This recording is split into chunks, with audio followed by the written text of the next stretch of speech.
I call to order a meeting of the Finance Committee for Thursday, March 28th, 2024. Please rise for the Pledge of Allegiance. I pledge allegiance to the flag of the United States of America and to the republic for which it stands, one nation, under God, indivisible, with liberty and justice for all.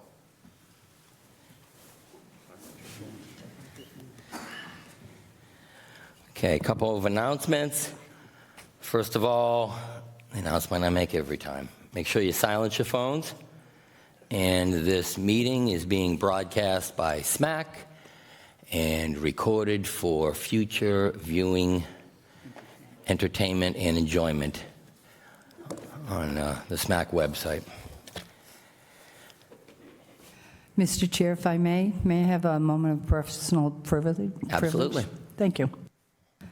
The reason I'm asking for a personal privilege is I would like to thank all the members of the Finance Committee on behalf of the town departments and the school department, because we do recognize how hard you work for the community and that we are very proud to be able to work with you, and we're proud of the budgets that we presented.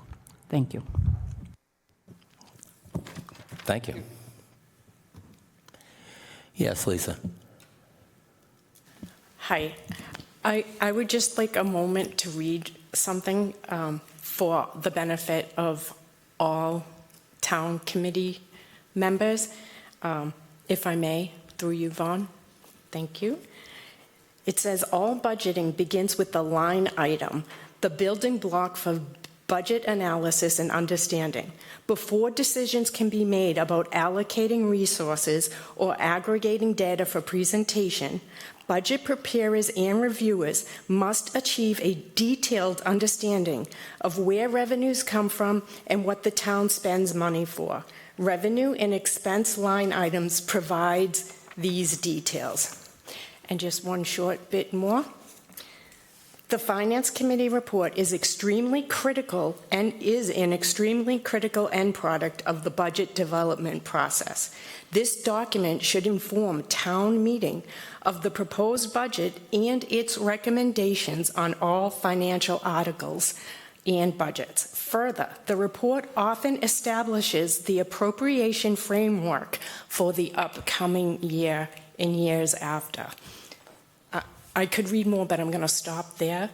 The reason I just read that is because I know we have a motion tabled, and I would like to bring it off the table, since for the reason that we're about to vote on the fiscal 25 budget, and in order to make intelligent decisions about that, we need to know where we are going for fiscal 26, and that's with regard to the free cash policy, which is a critical, one of our critical tasks here is to make recommendations to town meeting for the 30,000 residents of this town. So through you, Vaughn, I'd like to take a vote from our committee members to actually make a vote on that motion that we've tried to do twice already now. I'm not sure what your objection is. I'm open to hear it, because I do believe this is a collaborative process, and would like to hear what the resistance is if you so choose, but I am asking to bring that to a vote if we could. Thank you. There are no matters for FY26 on the agenda for tonight. Correct. I didn't say there was a matter. I'm addressing the motion and that was seconded and tabled. I'm asking to take it off the table and bring it to a vote. And I'm willing to have a debate about it as well. We are not going to debate FY26 material because it is not on the agenda. Correct. We are not going to open up this committee to an open meeting law violation by discussing things not on the agenda. Okay. FY26 is not on the agenda. So, Vaughn, yes. This has nothing to do, this has to do with setting a policy, recommending setting a policy. It does not have to relate to fiscal 26. It is setting a policy. I don't know why you're misinterpreting my words. We made a motion and seconded it. I'd like to hear your objection, because it has to do with the words in our Finance Committee handbook that I just read. It's critical to the budget process. we are not going to take up a policy for FY26. The policy that was being discussed was mentioned to go FY26 forward. That's not on the agenda. We don't have a policy discussion on the agenda. We're not going to continue this discussion. We're not taking it off the table to take a vote on something that's not even on the agenda. That's not transparency. The voters and people watching on TV would say, why was this not on the agenda? I'm just putting it on record right now that I don't understand your objection to protecting the taxpayers of this town with instituting a fiscally responsible policy, given that the current policy has been muddled. Thank you very much for your comments. Have you gone through the open meeting law violation handbook? Have you been certified yet on that online? Vaughn, I know you want to say it's open meeting law violation. I'm asking you a question. It is a violation, in my opinion, not to put a motion on the floor. Thank you very much for your opinion. Excuse me, Vaughn. We discussed in the meeting when we were going to take up the motion. Point of order. We went through this whole thing last night, exactly the same thing. I'm asking a It's question, not on John. the agenda. I didn't ask All my- you have to do is request an item to be put on an agenda, and I'm sure the chairman will do so. That's my point. I was asking since last week to get it to have it brought in front of the Finance Committee, and it was intentionally to be done before we got to this night. It was supposed to happen before we started on the budget books, but it never got, if it had to be on an agenda, why isn't it on the agenda? Well, if you go back and actually watch the video where it was tabled, you agreed to table it. It was discussed to be done after all the FY25 material was done. When, I guess that's my question.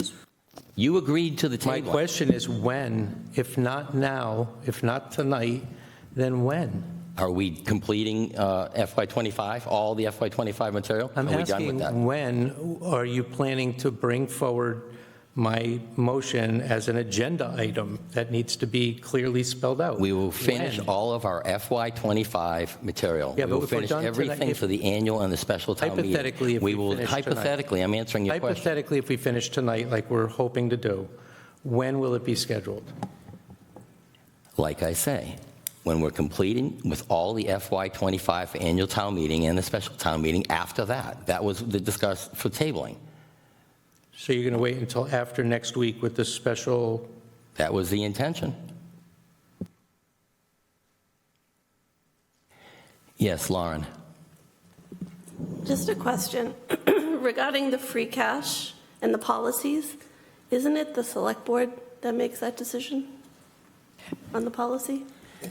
Well, the Finance Committee has had a policy that the Select Board has more or less agreed to follow. So hypothetically speaking, if they didn't like the policy, they wouldn't follow it. So we could create a different policy or change the policy or whatever, and they might say, well, we don't like that change, we won't follow it.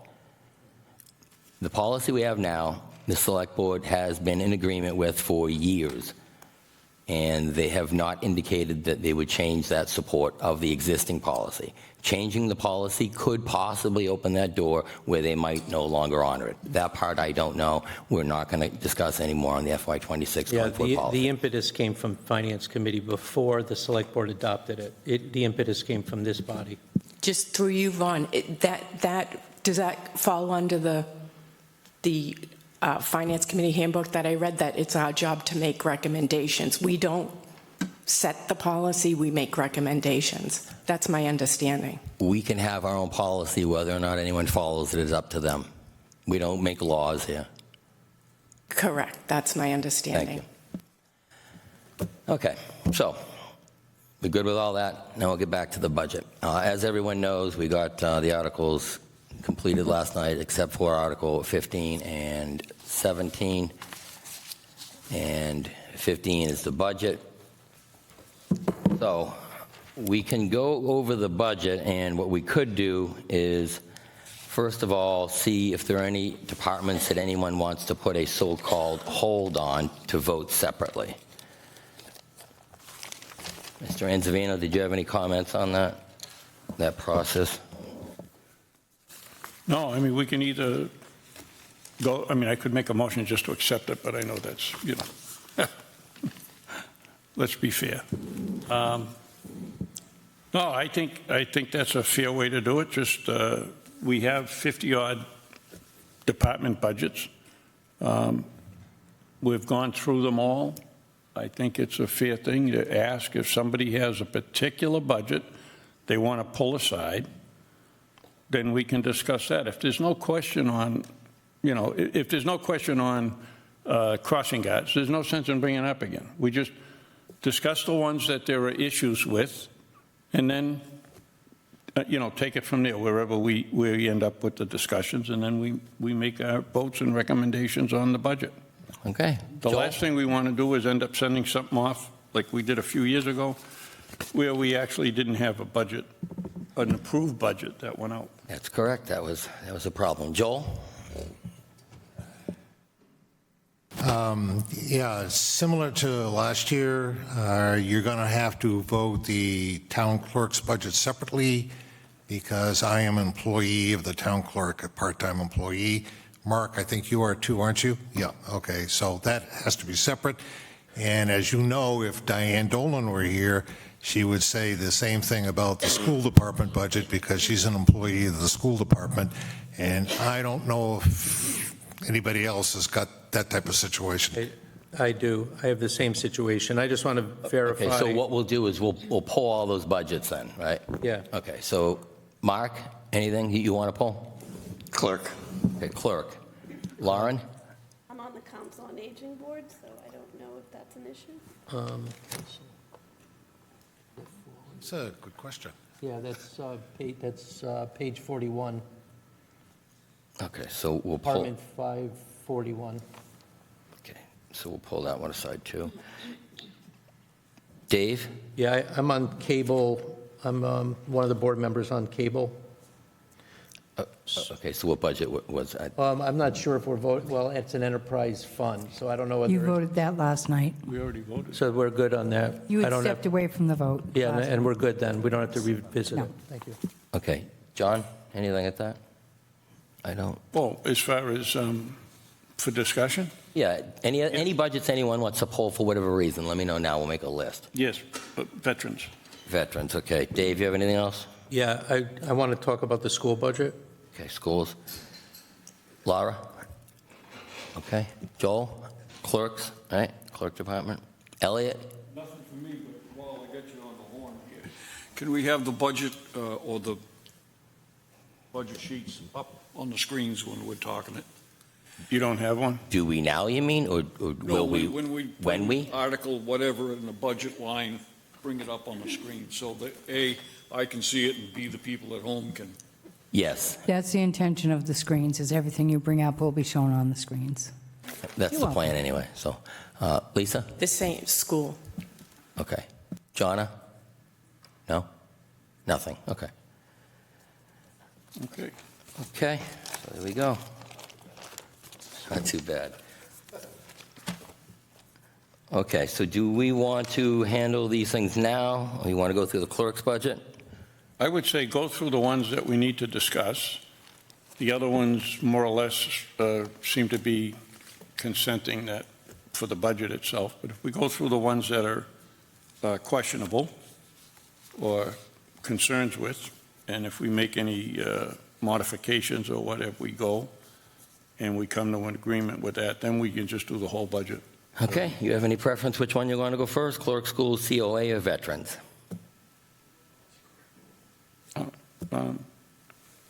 Mark, you have a preference? The first one. Let's go right in order. Clerk. Yeah. We'll go right in the clerk's So budget. the clerk, and that's on page 16. Okay, Well, that was pulled because they want to recuse themselves. It wasn't for a Okay. discussion, right? okay. That was Well, I didn't just- know. I want to give everybody the opportunity in case people did want to, okay, so, Yeah. But that was just because they were recusing themselves, right? okay, any discussion on the clerk's budget then? Okay, nothing? Okay, did we want to vote that then? I mean, it gives the opportunity for you to recuse yourself from that portion of the vote.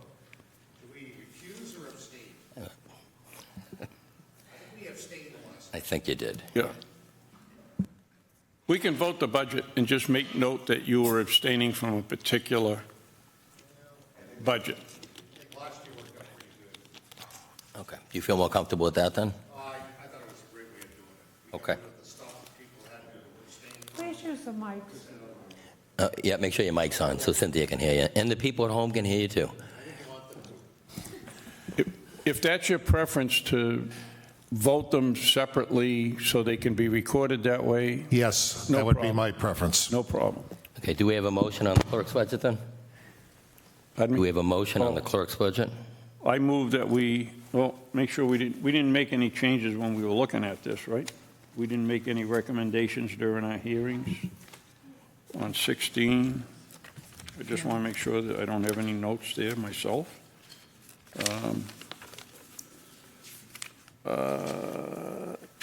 Nope, they went through all the changes. No, so I'll make a motion that we accept the clerk's budget as, who seconded that? Elliot? Okay. That we accept the clerk's budget as presented. Okay, we have a motion and a second to accept the clerk's budget as presented. Any discussion? And that was Elliot, right? Elliot was the second. No discussion, all in favor? Aye. Aye. All opposed? Okay, any abstentions? Okay. So you abstained from the vote? So that's eight, Okay. that's 8-0 and 2 2, 3, 4, abstentions? 5, 6, 7, 8, 9, 10. So 802. 802. And that's Joel and Mark. You would like that noted in the book, that you abstained from it. Absolutely. That's how we've done it. I mean, I don't have a problem. That's how we did it last year, and it worked fine. Okay. Nobody was angry with you, so.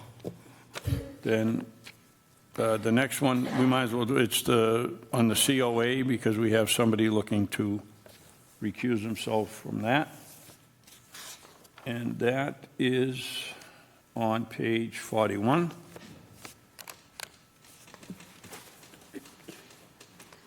Vaughn, do I have to recuse myself because I'm on the COA?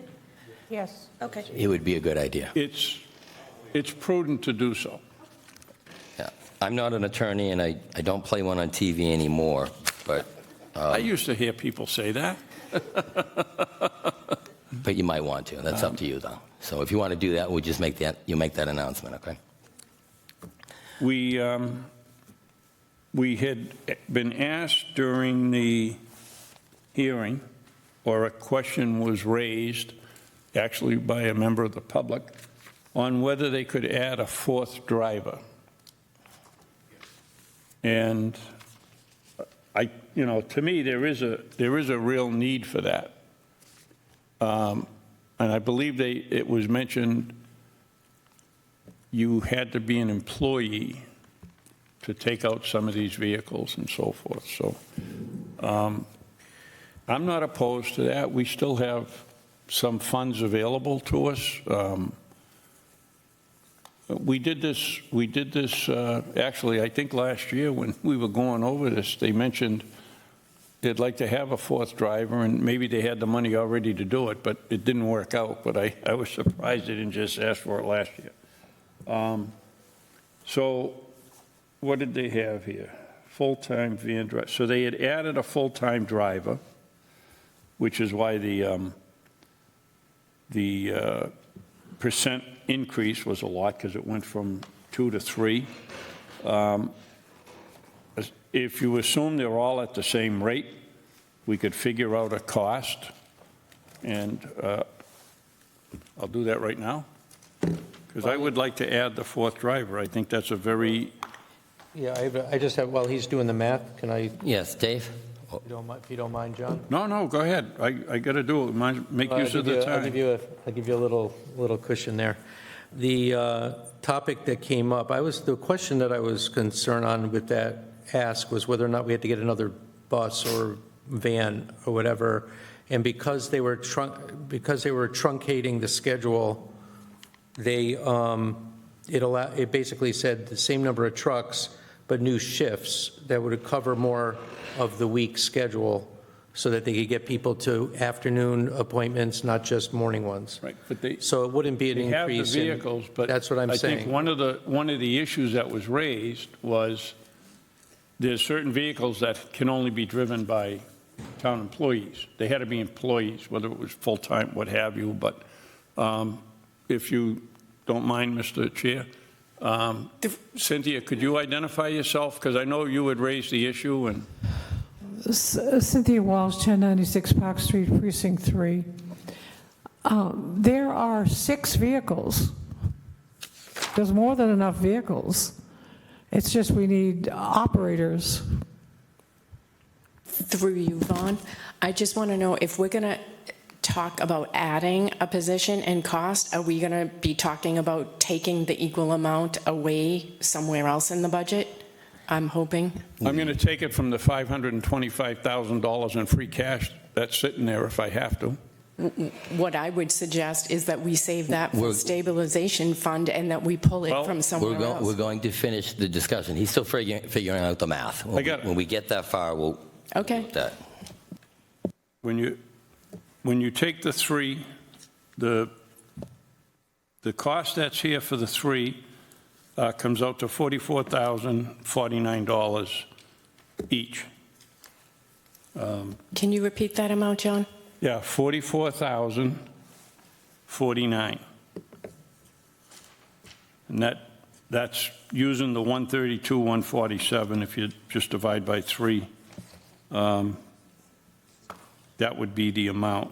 It's just that we don't normally do oddballs, but that's what's in there. So right now it's at 132. Let me COA.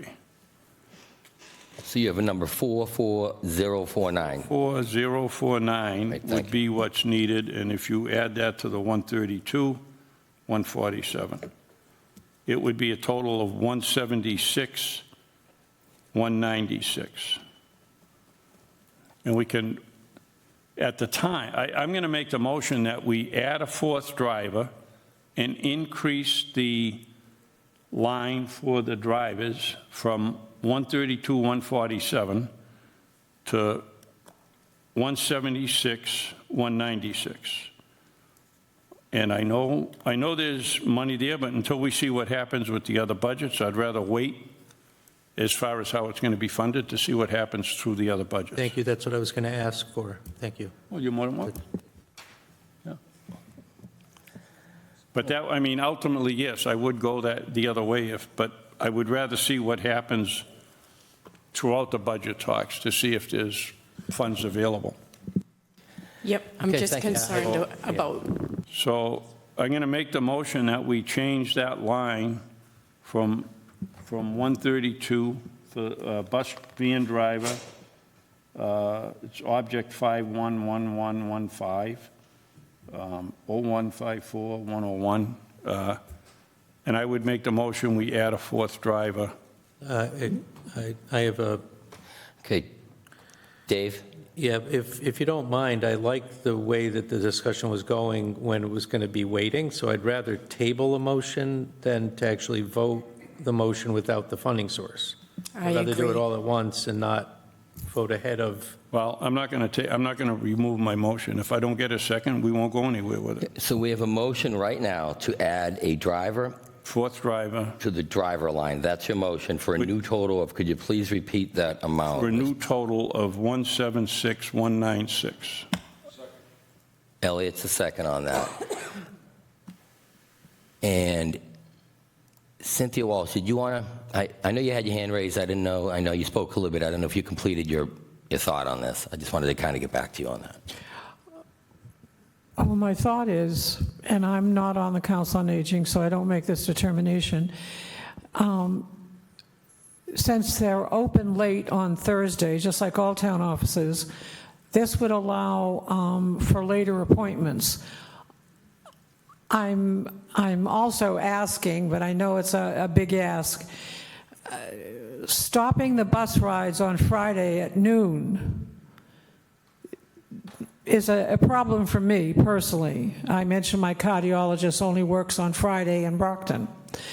But I'm sure even if they use the same Monday through Thursday schedule and went to 3 o'clock, that would help. So that's about, let's see, 7, 4, and 3. That's only 7 more hours that I'm asking for. But maybe on Monday through Thursday or Monday through Friday, they could even go to 4 o'clock. But I don't arrange schedules, and I don't know about the driver's contract. It's just that we need more hours for appointments, for medical, and errands. Well, thank you very much for that. Unfortunately, the Finance Committee doesn't make the schedules either, but thank you for the input on that. So we have a motion to add that 4th driver. Elliot's the second on there. Any discussion on this? I just need one more thing. Yes. If you will. Is if you know, when we put the money here, that's just the salary. You have figures that would end up, you know, for benefits and so forth, if this is a full-time person? It all depends on what would be offered for the benefits. Well, I mean, it's got to go in the budget somewhere, right? Right. You're looking at about, I'm not sure what the health insurance policies are right now, but let's say, I'm going to just guess because I'm not up to par on the health insurance. Let's say they get the most expensive policy for the town. The town's portion, what's our split, 70? So we pay 70%, so it'd be about $14,000. Okay. And I'm guessing it's a $20,000 policy. That's just a guess off the top of my head. It's our cost be about 14. All right. And that ends up affecting what lines in the budget? Just a... That would affect the health insurance budget. It would also affect the Medicare budget. Medicare is 1.45% of a salary. So 1.45% is like $300, possibly $400. And as far as the health insurance is right now, we are in a good position on the health insurance where I don't feel as though we would have to increase that budget. Okay. Just so everybody's aware, you know, when you do a salary, obviously there's other costs involved, and Correct. That money is needed as well, so. Okay, thank you. You're welcome. Okay, Dave. Yeah, thank you, Vaughn. So isn't there always also a pension involved with a town position, or is that exempt, is this somehow exempt from the pension program? There is pension involved as well. You have to put into the pension, depending on your salary, employees put in 9 plus 2%. The pension itself, it all depends on the salary. If somebody's here for 30 years, it would have an impact, but if somebody's here for 6 months or a non-benefited employee, it would have no impact. I'm just going to make a comment. I was going to be a yes vote if I knew where the money was coming from, even with the extra benefits that we're going to have to account for. And because I don't know what the finance... My intent, David, is if no money gets out of the budget, I'm going with my original statement. We're going to have one at a time. Hang on a second. We're going to have one at a time. Dave, complete your thought. Thank you. Then Mr. Anzavino is going to reply to that. I And Lauren's appreciate going to be next. That's all I'm asking. Thank you. Just to finish my thought.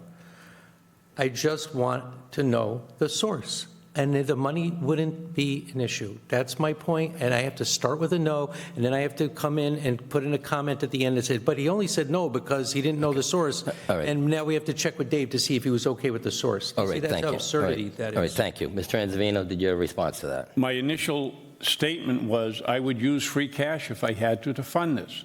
I asked to hold off on picking the source until we went through the other budgets, and if things are cut there, then the money would already be in the budget. Otherwise, I'll be looking to take it from free cash to make this position.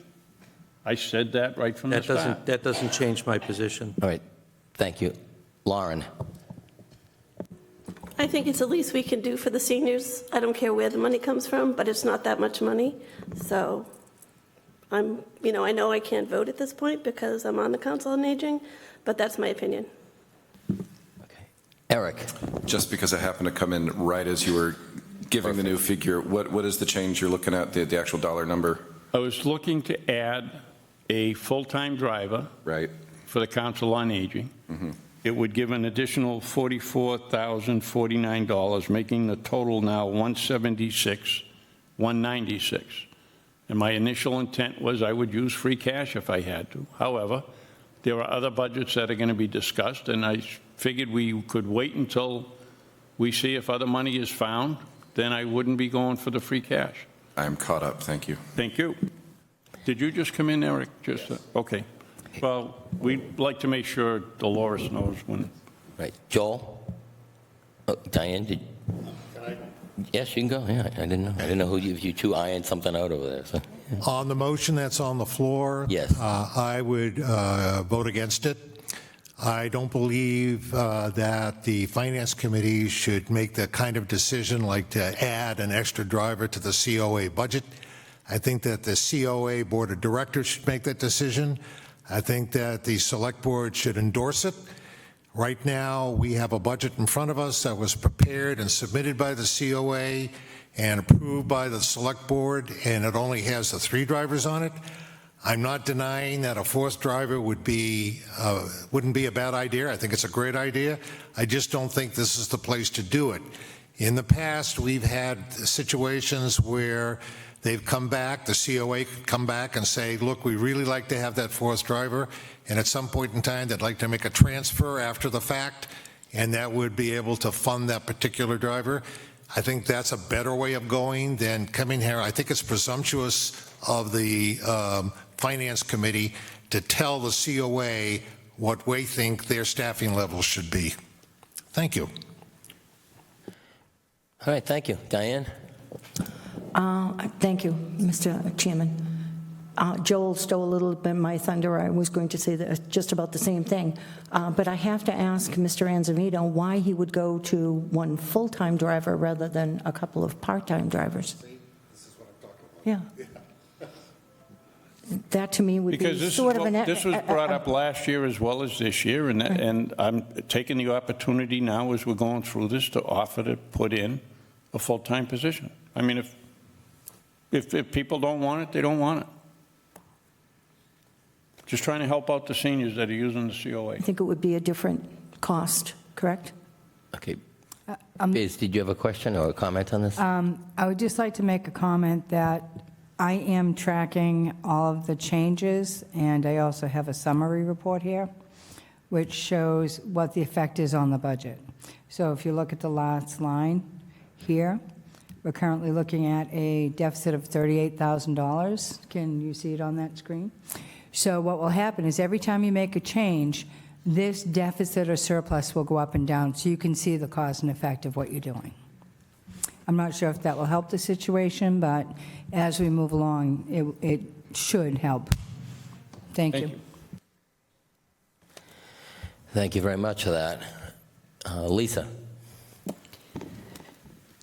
To be consistent, I wouldn't think it's outside the realm of the Finance Department. John's just making a recommendation. However, I feel that it is our job as the Finance Committee to present to town meeting the most conservative, fiscally responsible budget and to suggest we use free cash when we have neglected to save for our infrastructure year over year because we have been so generous spending the taxpayers' money that in this year, in this budget, we do present a very conservative, do everything we can to be as conservative as possible for our taxpayers. I would love to give it to them if we could discuss cutting it from somewhere else to keep it level. Thank you. Thank you very much for that. Any other discussion on this? No? Okay. Motion and a second on the floor. All in favor? Okay, so what do we got? 4. 1, 2, 3, 5, right? 1, 2, 3, 5. Elliot, will you change? Okay, you're not? Okay. Okay, so it's 4 yes, and I don't know how many no that is. All opposed? I'm going to figure it out right now. 1, 2, 3, 4, 5, 6, 7. Okay. So we're up to 11. Hopefully. Yes, and 1 abstention, yes. Yes. Oh, yeah. Hopefully there's 12. That's what it adds up to be. I mean, unless somebody voted twice or anything's Well, 'cause possible at this point. So. They already had the abstention in there. All right, so that motion fails. All right, so we're still on the Council on Aging budget. Any other discussion on this, or? Okay, Joel. Could I now make a motion to approve the Oh, please use the microphone and make sure the light is green so that Cynthia can hear you and everyone at home can hear your wonderful voice.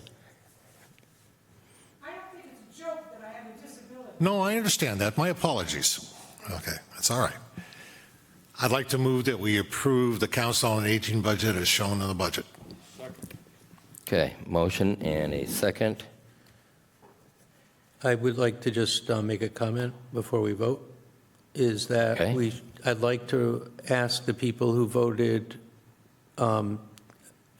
in favor to be able to put a report in as to what happened in our deliberation as to why we didn't get the extra driver. I think it's fair to show something, even though it's not already in the budget. You could say, we attempted to bring in another driver, and here's, I think it's relevant and should happen.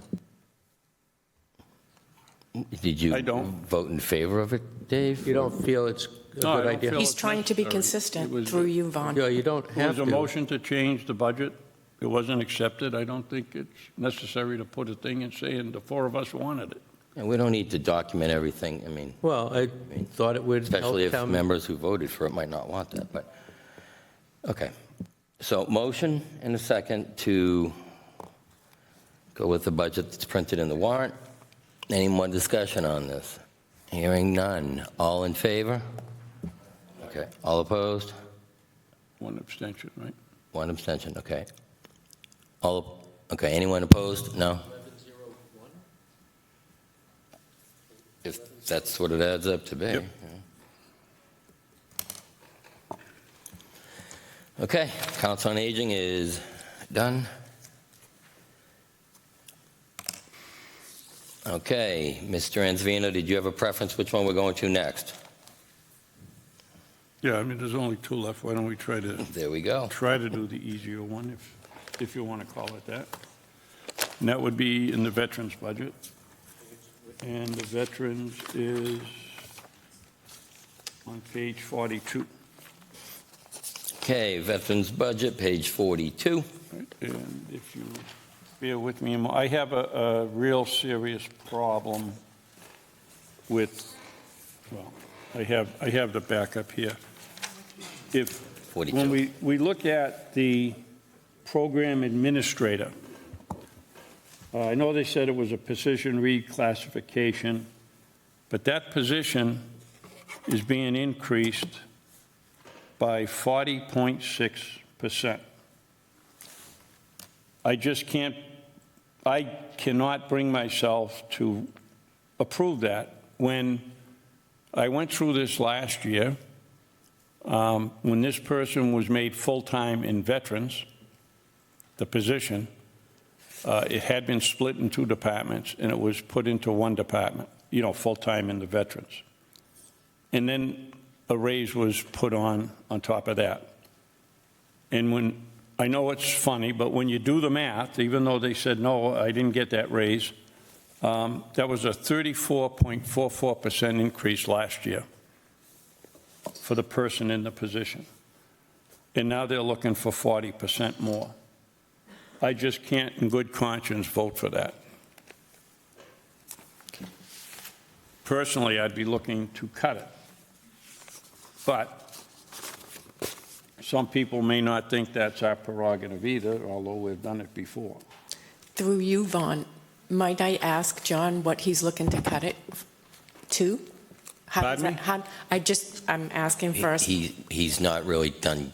Okay. He's still kind of finishing the statement. He said in the past that, so when he finishes that, then, John, you were still saying? Well, last year, the year before, I don't know, we made a big cut to a particular position that, in order just to make it quick, we took all the money and I made the motion to put it into the Finance Committee budget in various positions because of what we had been told, and town meeting actually approved that. And, it was just, again, that was just something where the increases over time were just, in my opinion, not sustainable, and it was not really something that should have been done. And in that case, the town meeting happened to agree with it, and they voted that way. For some reason, I can't find that other sheet right now. But I had made note of it when I was going through this based on the things I had put together last year. But I'm just saying, I think the increase is, no matter how you want to cut it, that they're doing a great job or what have you. 75% in 2 years is a little bit much, in my opinion. But that's why I wanted to discuss that budget. Procedural question. You have a procedural question? I think it's a procedural. I'm new to this. You got to remember that, Vaughn. Okay, what's your question?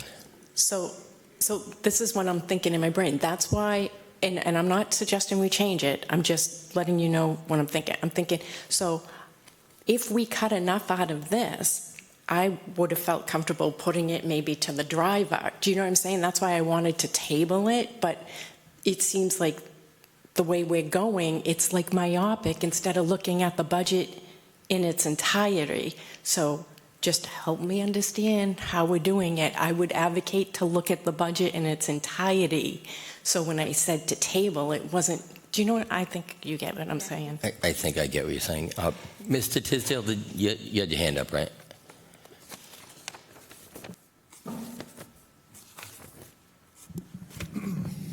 All right. Thank you, Mr. Chairman. Just to clarify the history on this position, so essentially what the person that's working in that office now is the department head. They used to not be the department head. If you look at the above line, it used to be a veterans agent. That was the department head. If you remember Sean, he used to work in that department. They've cut that line down by half. So that person comes in and does the legal requirements of signing off on the documentation, but the person who really runs the department now is the program administrator, and that's why you see a large bump. She's doing department head duties. If you look at the total salaries, they go down by minus 11.9% in that department. Okay, so you're saying that the veterans agent isn't the department head as was the case in the past, is that correct? Correct. And then you're saying that the program admin one that got the raise there is actually the department head? She's acting as a department head, all the duties associated with a department head. Okay, thank you for the clarification. Dave, did you have a question? Yeah, I do, through you, Vaughn. So just to make sure I'm clear, the change in the dollar number, I understand exactly what you're saying. It makes a lot of sense to me. My question is what is going to happen if we have a line item that's a veterans agent, so are they backfilling that position, and then how does that impact the line that the previous speaker was just talking about as a program administrator? What happens during the fiscal year? Are we backfilling, or are we actually just moving somebody where we're actually, instead of 3 employees, we're at 2? Like, what is happening with that department? Yeah, that's a good question. I appreciate the question. It will clarify what's going on here. So usually that department in past years had 2 full-time people, right? A clerk, administrator, whatever you want to call the administrative person, and then a full-time department head who is the veterans agent. Now, there's actually, the veterans agent actually works behind John over there part-time. The position's part-time now, currently filled. And then you have Sharon, who's across the way, right next to Biz's office, doing the department head duties. So Yeah. 1.5 FTEs in that department. It's going to maintain that then, Yeah, correctly. maintaining the current head count for that department? That's the plan. Okay. All right, thank you for that. If I may. Absolutely. So in last year's budget, this position was put in as program admin 1 last year.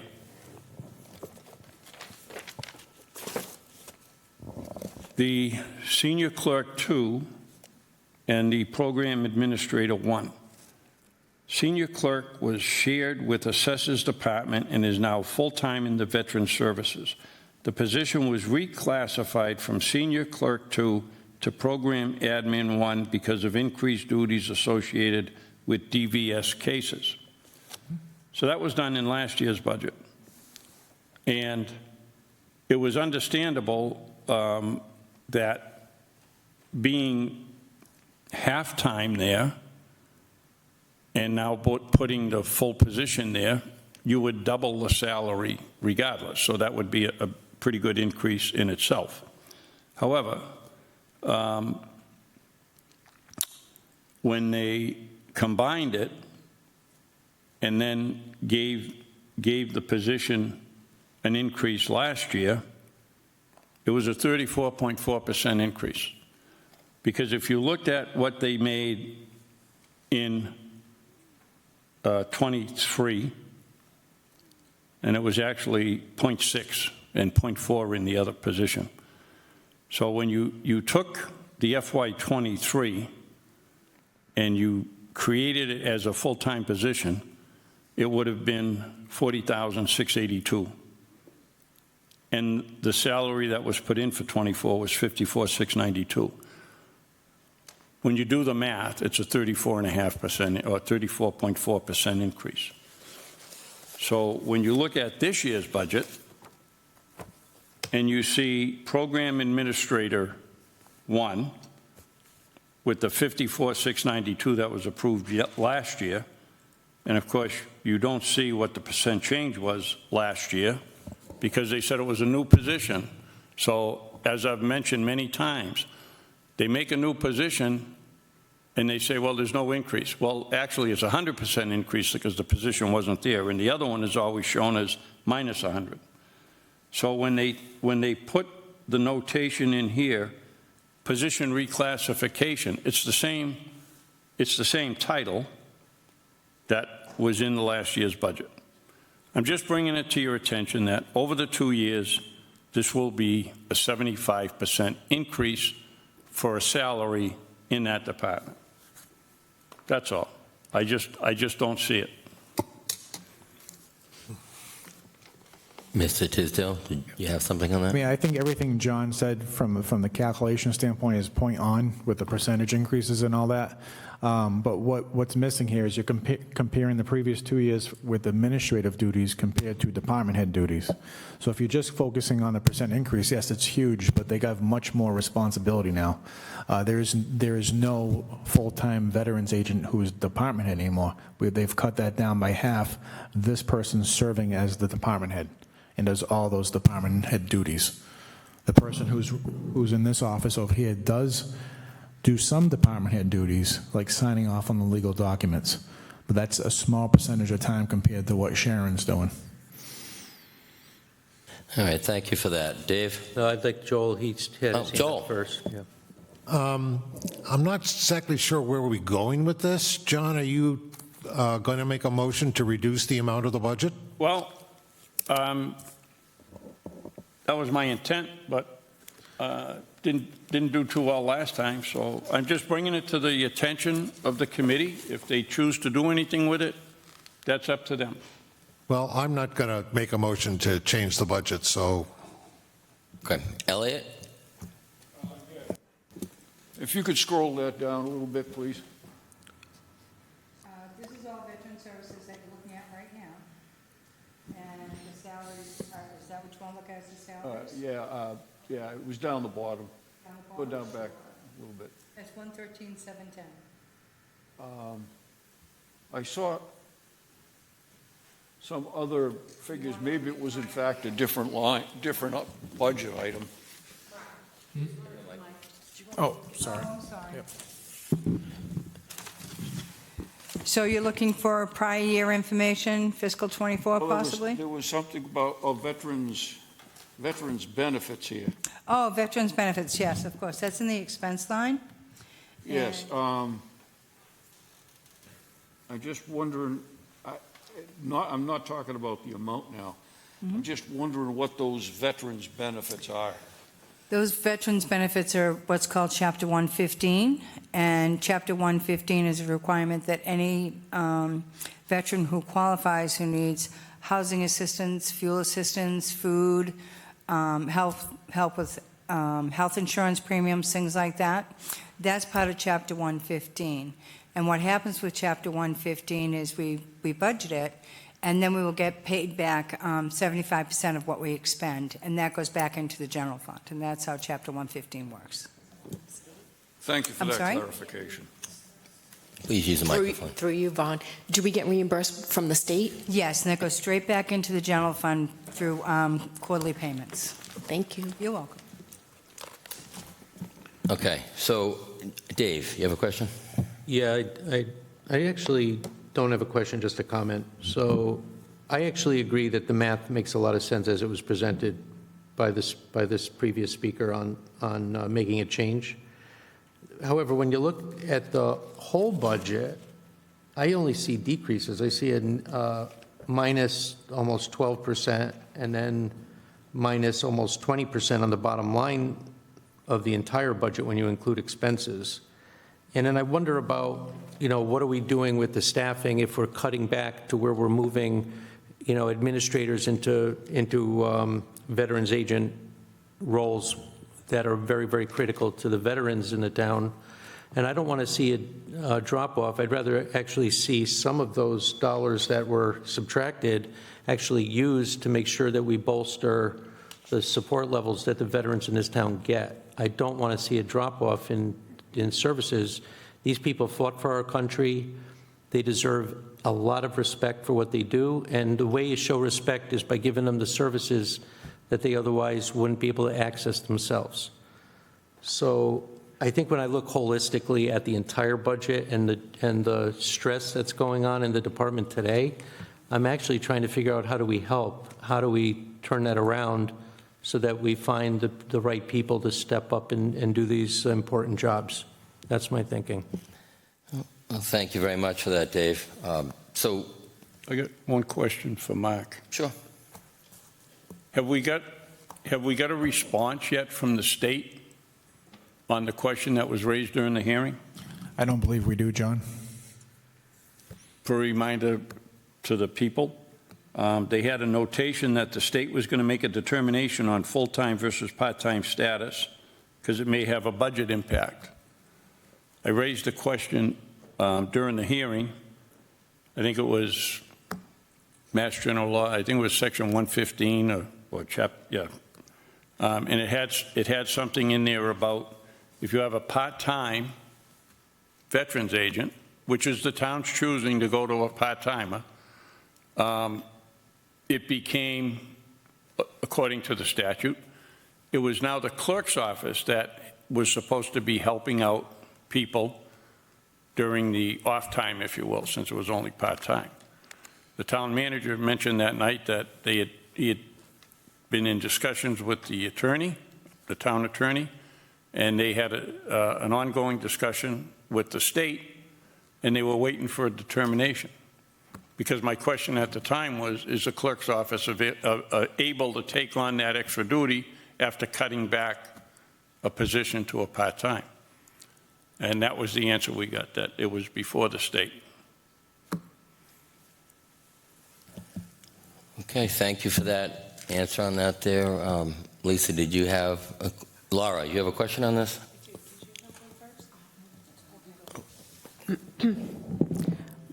This may be just a point of process, but it seems like we've had these same questions year over year. John has raised them. I agree with him. It's very difficult to understand when things are moved from one position and that position is either eliminated or backfilled. And I understand the attempt to do that by indicating different departments, but it's really not clear from looking at it what is the actual change until we get here and hear your explanation. So I'm just wondering if there's a better way of annotating this so we could understand the changes before we're in this forum, because what I'm worried about is we're either going to miss things that don't make sense or miss things that do make a lot of sense. And I just think that enough of us have questions about the kind of chess game of positions. I want to make sure that we're doing it, justice in the analysis. It's not clear from the way that the budget is written. Well, thank you for that, Laura. Mr. Tisdale, do you have any thoughts on that? Or I think in general what your comment there's point taken in some departments. I mean, I think this department is very, very clean and clear of what's happening. It's just, do you agree with what's happening? This one, we're going from 2 FTEs down to 1.5 FTEs. So we had 2 people, we're going down to 1.5. The person who was the administrative person is now taking on a lot of department head duties. There is a part-time person who's serving the legal purposes. So from a department standpoint, it's pretty clean and clear. They have reduced their salaries and expenses down, which is not the norm these days. So from my standpoint, it's a pretty simple department. That was super loud. Yeah. So where in this budget does it say exactly what you just said about the increase in scope and because again, that's not clear to me. It makes sense to me what you're saying, but. So the FTEs are there. So if you look at, the thing I always look at, Laura, is I look at the town meeting approved column for 2024, and I compare it to where you are now, and you look at the select board vote of 2025, and look at this, just a summary of FTEs. You can see 2.050 in 2024, and now you're at 1.55, so it went down a half position. And then you should be checking next, like, okay, why is this happening? And then we've tried to be clear, and maybe we need to be clearer, but at the bottom, we footnote those positions that have changed. So you'll see a 1 next to the veterans agent, and then there's a footnote, state to make determination on full-time versus part-time status may have budget impact. That explains the reduction in their salary. I think that note could have been a little better, saying it went from full-time to half-time, to be honest with you. The other one, program administrator, number 2, position reclassification. So, yeah, that's vague, but there's a lot involved with that one word, and to put it in the budget printout you wouldn't want to see it there. I think I understand. Maybe I have this wrong, but I'm thinking if the footnote maybe said something along the lines of, this person's now the, department head, something that said more than just reclassification. Something to indicate what you said here tonight. So, is that what you're referring to, Laura? Something along those lines, where we can say, "Oh, look, there's new responsibilities." But I think that could be clearer, and I think if I'm your finance committee, as part of your vote on this department, I would add a footnote to that saying, and reference the town manager and assistant town manager saying that, so it's clear at a town meeting. Thank you. Hey, Diane, did you have a question? Thank you, Mr. Chairman. First of all, I want to ask John if he did have some recommendation to cut the percentage to. But first, I'd like to ask Mark, does this person have the qualifications to be a department head? And why wasn't the name changed? That's first. Number 2, if the state comes back and to the federal government and says we can't have a part-time, are we going to now have to hire a full-time veterans agent? I mean, I'm not going to speak for the town manager, but I can tell you my personal opinion being involved with the budget. I do think the position will probably change. The title of the position may change depending on the status of the veterans agent once we get that approval from the state. I'm sorry, I missed the second part of your question. You asked 2 parts. Whether this person has the qualifications? Yes. Well, I can clearly say that. That's a definite yes.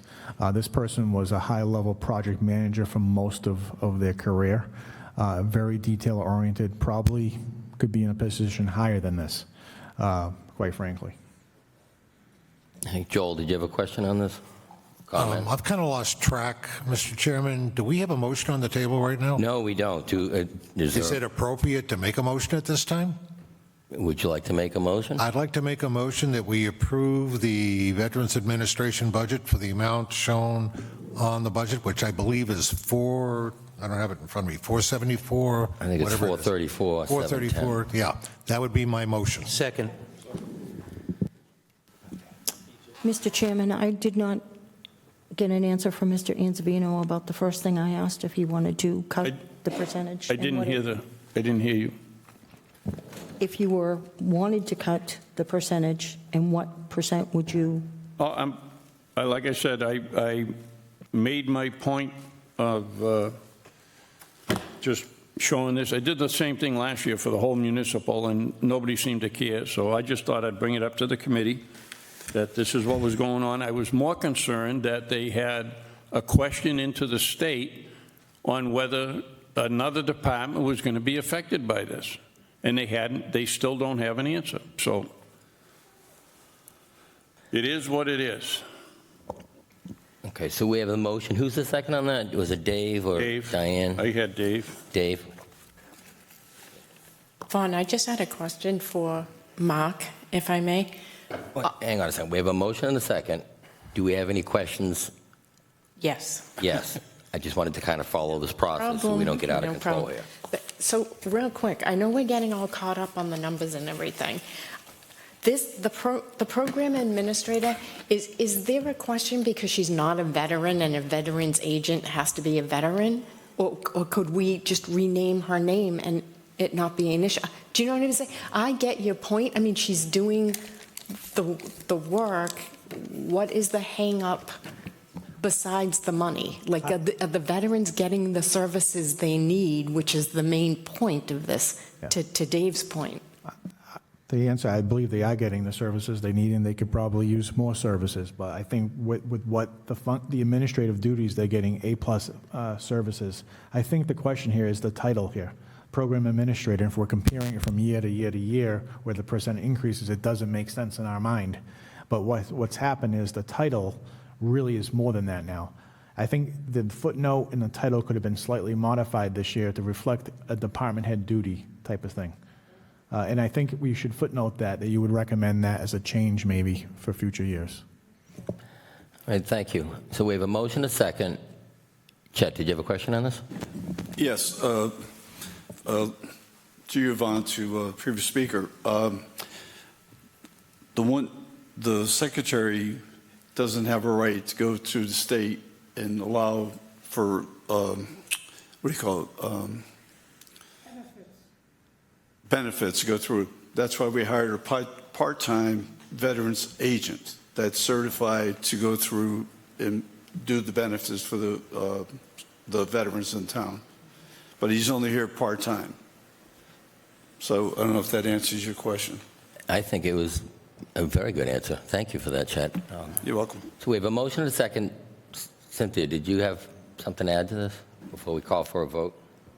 Point of information, part-time veterans agents across the state. When I have to deal with the Westwood veterans agent, I have to call Dedham because that's where his office is. Sharing, some of them do even 3 communities. Now, I don't know how the other communities handle the paperwork because that's the big thing. If the paperwork isn't filed correctly or filled out correctly, you're doomed. And even if it is, sometimes it takes 3 to 6 months to get your benefits. I'm from a veteran family. I know this for a fact. I've dealt with the veterans agents here in Stoughton. Someone who is a veteran, who holds the title of veterans agent, has to sign the paperwork. But there's no law that says he or she has to have filled it out. And part-time is across the state. There aren't enough veterans who are willing to do this job. It's very emotionally taxing to deal with homeless veterans and penniless veterans. They're widows and their disabled children. It's a high-class form of social work as well as signing checks. Thank you. Thank you very much for that, Cynthia. Motion and a second. All in favor? Aye. Okay, all opposed? Okay. Yeah, yeah, you're a yes, right? Oh, okay, want to take the vote again? All in favor? Oh, okay. All right. Well, what is the count? We're at 5, 6, 7, 8, 9. Okay, all opposed? Wait, there's 2 opposed? Okay, all right. We have so- 2, it's 11 to 2? 11 to 2. Okay, we're through that budget then. All right, what do we get left here for stuff that was pulled or held or whatever? Could I suggest we do SMAC next to get that out of the way? Well, That's We already done. We Cable did is smack already last done. night. Yeah, we did the enterprise fund.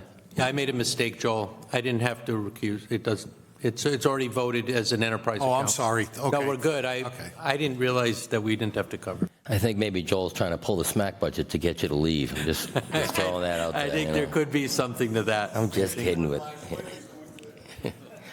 Okay, what do we have left here for held budgets? We've got. school, We have the schools. All right. that was Lisa and Dave. Lisa and Dave. All right. Okay. Dave, yes. Excuse me, point of information? Yeah. I'm going to recuse myself from this voting in the budget discussion. Well, thank you very much for the information. What page is this on? Well, it's 2 pages. Eric, did you say that? Or? 66. Thank you, Eric. Page 66. Well, it depends. Are you talking just the Stoughton Public Schools, or are you talking the school budget? Because the schools also have the regionals. I'm just referring to the Stoughton Public. Okay, I'm just checking, that's why. Yeah. The only one? All right. Point of order, Mr. Chair. Yes, Elliot. You should put the mic on. Oh, sorry, pressed Yeah. the wrong button. Yeah, what was Are the you question? supposed to recuse yourself from this because your wife is on the school committee? She's not. Point of information, my wife is not on the school committee. Oh, she used to be, didn't she? My wife is not on the school committee, but thank you very much for okay. reminding everyone the wonderful work that she's done for the children of Stoughton. I agree. And a charming woman, too, by the way. Very, very pretty, too. Okay, anyway, questions, Mr. Dave? Chairman, I have a simple question to just start, which is, what is an interventionist?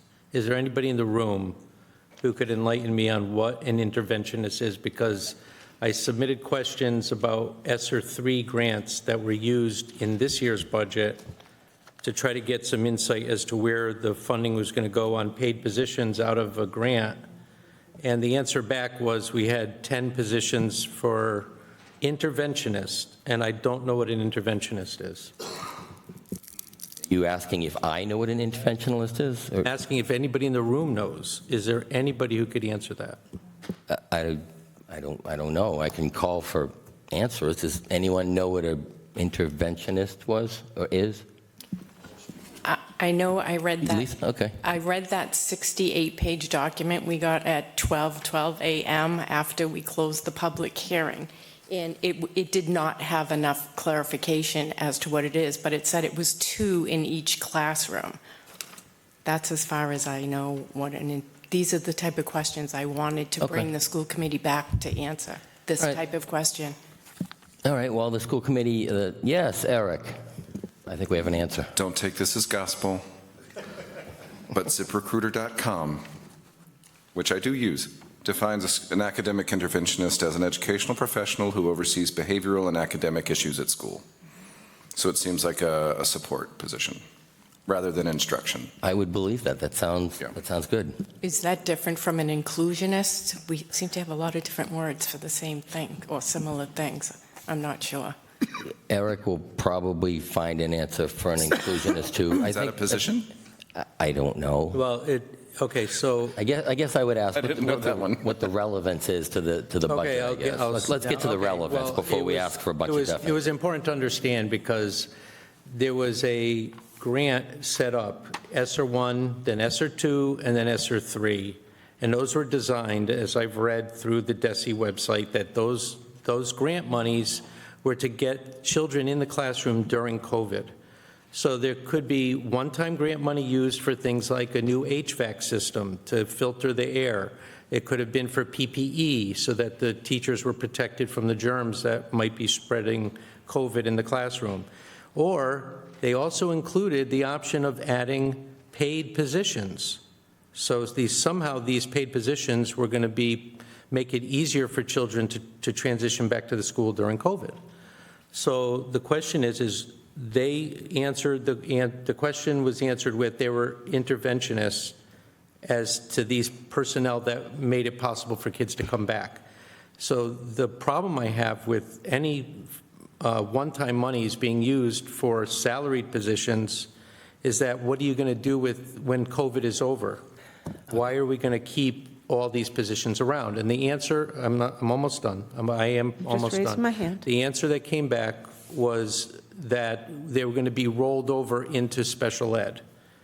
So now we have a funding source that shifted. It went from disappearing and drying up, because this FY25 does not have one dime of ESSER, but the Chapter 70 grant source, which funds all the operations of the school, is now supplanting the source of funds to pay for the interventionists that are now special ed teachers.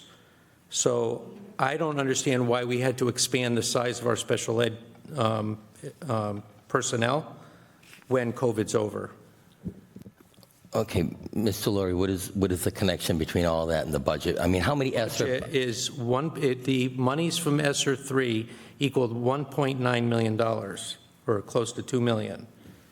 How many ESSER positions are in the budget? Because I've been told there's That zero. position alone, the 10 jobs, were about 1.4 million, somewhere in that neighborhood. How many ESSER positions are in the budget now? Let's go with that.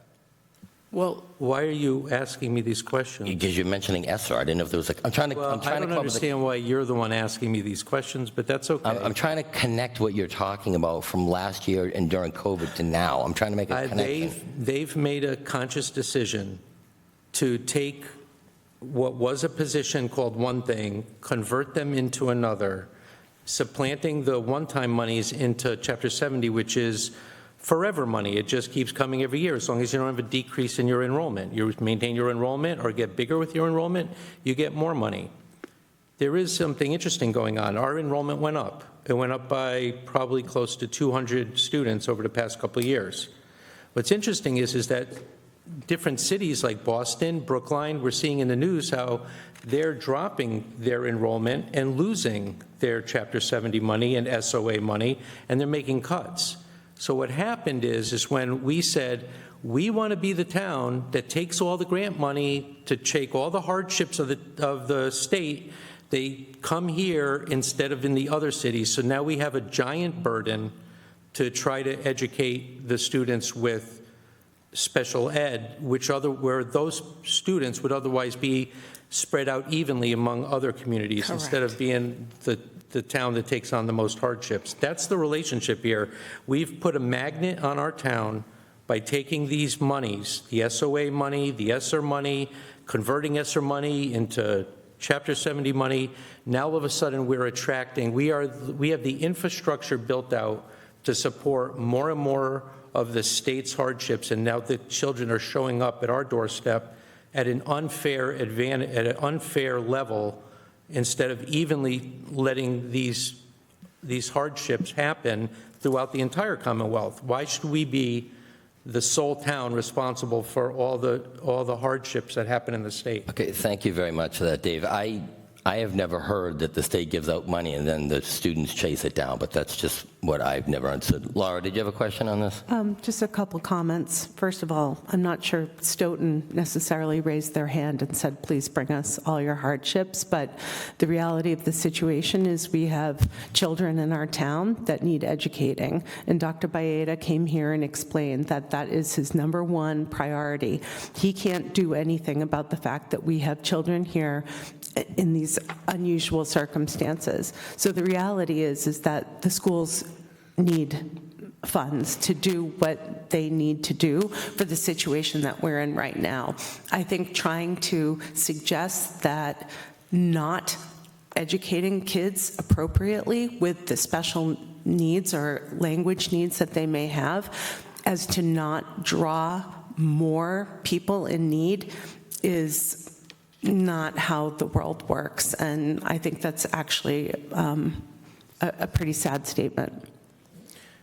Thank you very much. Joel? According to the budget for the school department only is $62,868,429. I asked Mr. Laurie if you would like to reduce that amount of money, and would you make a would. motion to that effect? Yes. Then go ahead. I'm not actually, I just want to address some things about the budget that's important to actually get out, because I want to make sure we're talking about all of the things. That's just one thing that I have a problem with. The fact is that when I started on finance Hang on a second, committee, Hang on. I'm going to stop you for a minute, because you have other hands raised down here, and then we'll go back to you on that. If you don't have the motion, I'll go to Elliot. I'm going to be very brief. I believe what Thank you. he was talking about was the Charms Collaborative, that we take students from other towns, surrounding towns. And I'm not sure the total rationale, but it was like it was a little bit cheaper for everybody, less money per student if you can consolidate some of the things. So like a teacher may be able to take 2 students instead of 1, or 3 instead of 2. That's what I believe that Dave Laurie is talking about, is the Charms Collaborative. All right, thank you for the clarification. Lisa, did you have a comment on any of this? Yes, this is part of the reason why I wanted to call back the school, because I watched the March 12th school committee meeting, and Dr. Baeda came right out and said the school system, as currently funded, is and projected out, because they were talking about projecting out to their 26 budget, is literally unsustainable, and it is because of all the grant money we are taking, and it is bringing in all the people. He said we're going to have to rip off the Band-Aid and we're going over the cliff. Okay, I wanted to get specifics from him in the budget, but instead, because we were not able to call him back, because the reason I wanted to call him back is because, according to our handbook, I wanted to work collaboratively with them, but the chair decided not to do that. So yes, I have motions from line items which I rather not do, but I'm being forced to make these. So I could make a motion. We have the 1 point, and I'm gonna say I have various amounts here, so I could make various motions on the floor. So you need to tell me how you want me to do that. I have different line items that I can bring up. You're the chair. You can guide me how you would like it. But Are you referring to line items in the school budget? Are you referring to line items in the school budget? No, I know we cannot pick out line items. We can pick out total dollars. We can make a recommendation to reduce their budget's bottom line. That's what my motion would be, but I would like to support the number I would throw out with how I came up with it, because I'm all for transparency and to know where it's coming from. All right, thank and you. again, I would have liked to have done this collaboratively. Well, thank you for that. I just wanted to get around the room, because I know Dave was going to make a motion, and Joel had mentioned that, and I didn't want to have a bunch of back and forth. I wanted to give everyone down there the opportunity to speak. Of course. So that Joel and Dave don't have the whole conversation here. So Who would you like to go next?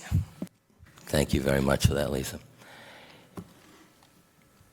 Anybody else have anything to add on this?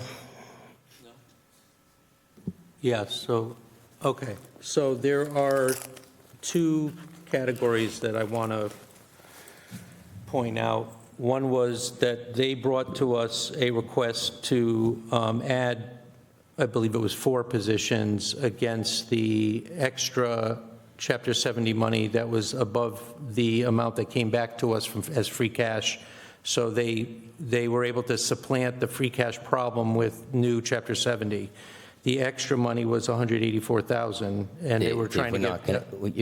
You want to add positions or something? No. I'm saying they were put in a request to us. Please give us the extra money that came in from Chapter 70 to fund 4 RISE positions. When did they do this? They did this at the open of when we had them at our public hearing. We got that request. We got documents.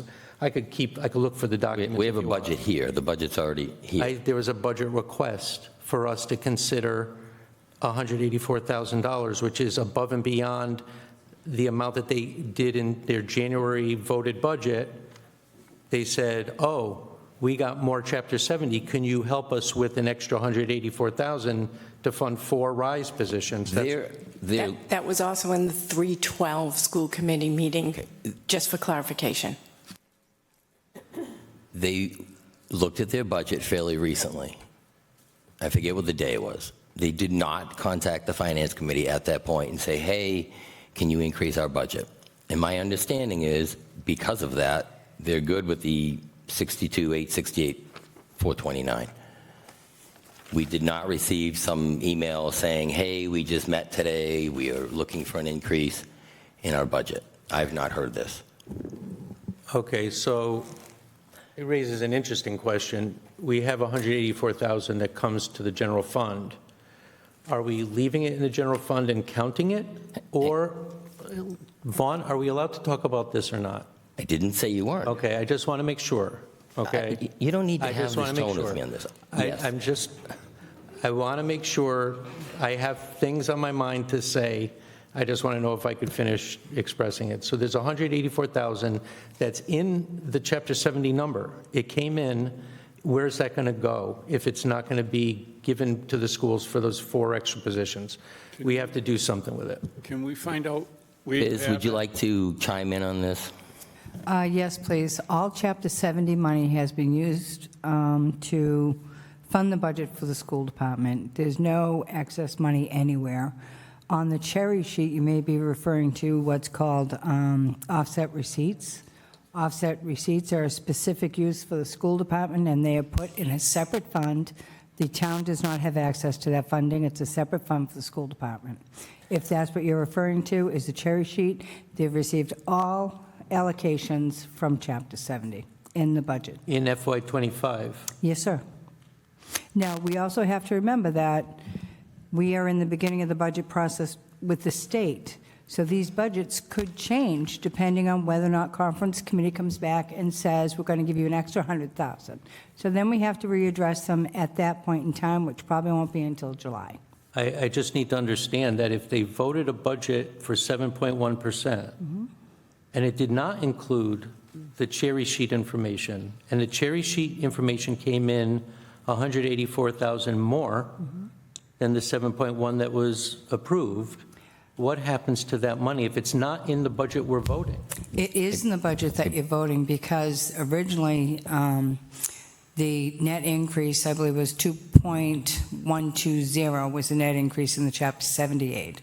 And based on the calculations that we did for the school department, which is in your original budget document on revenues, that shows all Chapter 70 money, including SOA, has gone to support the school department. Okay, I think Biz has answered that question, Dave. Are you advocating to adding money to the school budget? Because that's what it sounds like. It's not where I was going. I'm just telling you my interpretation of what you're saying. No, well, so the paperwork we got during the public hearings is irrelevant or moot because of the way that the money actually showed up in the town. So okay. Dave, we have their budget amount. I'm just using the information I have at the time. That's what I'm using. Okay. So we'll ignore the 184 because I'll assume that it's already allocated and absorbed in their budget. That is absolutely true. All right. So there's an amount of money. It was 1.9 million. I want to tell you the source of this 1.9. We had a $5 million increase over the previous budget that was not available to them because of the health problem, the health insurance problem. The school said, we're going to forego that. Off of the top of $5 million, they're saying we'll only use 3. And so they took a bump of the 3 and said, but please fix your health insurance problem. So the town manager went, all out to fix the health crisis, and he did it. He did it in year. So we don't have the crisis moving forward. So my question was, well, what happened to the 1.9 million that now comes into your budget that you didn't use from the previous year. It was just never used for any appropriations in the, all of a sudden it's like new money. It's like, wow, going forward, because Chapter 70 comes in every year. I'm going to stop you now. Biz, So- did you have an answer for this? It looked like you had an answer for this. The only thing that I can say is that the school budget is, at this point, $62,868,429. Out of that, all Chapter 70 money is allocated to the school department, and the difference from Chapter 70 is to raise and appropriate through taxation to fund the budget. Thank you. But Dave, thank you very much for bringing up That's last not- year, because I'd like to clarify a couple of things now. Since you brought it up, I'm going to bring it up right now, too. Last year, I think the number was $4.5 million extra that they got in Chapter 70. If I recall correctly, they left $2 million on the table to resolve a healthcare crisis. We're agreeing on that? It was 1.9. Okay, whatever it is. We'll call it $2 million for discussion's sake. If you were to take last year's budget and add $2 million on there, that would give them their last year's budget of $60,700,681. If they had that budget last year, then their budget request this year of $62,868,429 would only be a 3.57% increase. So because they left that money on the table last year, the budget increase looks like 7.1, but had they taken the money last year and put it in their budget and left the town to fend for itself on the $2 million, the increase this year would be 3.57, since we're talking about math. But thank you for the opportunity. The math is irrelevant because Math's irrelevant. It's All right, the thank math you. you're citing is irrelevant. The percentages aren't what we're talking about. We're talking about real dollars that they didn't have available to use, and then all of a sudden that money comes flooding into their FY25 request at 7.1. So Yes. that's new monies that they did not budget for because of the health crisis. So now it shows up on top of the money that they've already It's got. not showing up on top of the budget. I think on They've top of got- the money. Biz just explained this. If we go back since the beginning of time when we started taking all this extra money, Since the beginning of time. since the beginning of time of the crisis, that they were flooding money into Stoughton to help with all of the hardships. We first got $3 million, then it went to $5 million, and then it came $2 million. We're at like $11 million worth of new money since before. What's interesting about the discussion with the school department, especially with the superintendent, very little is said about the excellence in education these days. It's all about what are we going to do about English language? What are we going to do about special needs? Very, very little is said about the MCAS scores, graduation rates, Does this have college-bound something to do with the budget, It Dave? absolutely does, because our focus used to be on excellence when we had a previous administration before all this money came flooding in. And what's interesting is that when money comes flooding in to solve a problem, it's interesting how the problem just gets bigger. And that's what happened here. We got so much funds from the government to solve a problem. And by the way, good intentions to try to solve problems within our town. I just don't want to get a flood of money to take care of the hardships outside of town that just show up on our doorstep and exacerbating a problem that we already had. All right, thank you for that, Dave. This year here, I think the state gave $28.5 million in Chapter 78, which means the town come up with $34 million. So a lot of money come in state aid, and I don't think that's a bad thing. But just so the transparency's there, people need to know that $28.5 million of this budget came from the state. Approximately $34 million is from the taxes here. Joint costs of $33 million. Municipal side is approximately $32 million. It's a math lesson today. I agree. The town is Any other discussion over the here? town is very generous. Lisa. It's true.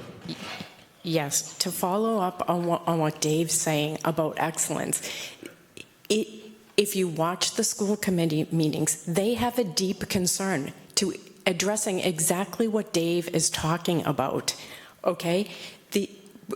Bringing in this infrastructure, and I remember on the night on the public hearing, I don't know who the woman is, I don't know if she was a para, but she worked with the kindergarten children. On one hand, you cannot say how imperative it is, and I agree, for kindergarteners to third graders to focus on bringing them up to their full potential, and then cut the aides, but yet we're giving money to administrators and to the special needs. It's leaving our general population behind, and to address what Dr. Bayetta pointed out to us, he used the word poverty and then subsequently elaborated on that is another word, because we use so many different words to get to the same meaning, which is we have to have a little resilience here, is that he called it high needs. And it is absolutely putting a strain on the budget. And again, I'm going back to policy and recommendations. All we can do is recommend, and we're recommending, instead of going over the fiscal cliff and the following year's budget, we should be doing it, some of it now.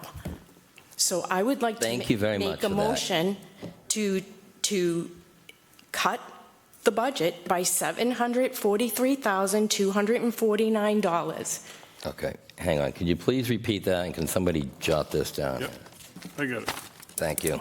You want to cut the school budget by, $743,249. okay. Second. Okay, we have a motion and a second to cut the school budget by $743,249. Did I read that correctly? Yes. Okay. For the Stoughton Public Schools, not for the whole education thing, right? Page 66. Okay. Off of the bottom line that you read of 62,868, 429. Okay. Okay, we have a motion, and Dave, you're the second on this? Yes. Okay, motion and a second on the floor to cut that school budget by $743,249. Joel? Could I ask how you came up with that number? Yes. So I've come up with new positions here. That's the ELE coordinator. It says new question mark. These are the questions I wanted to ask. That's why I wanted to call back. Again, I wanted to collaborate.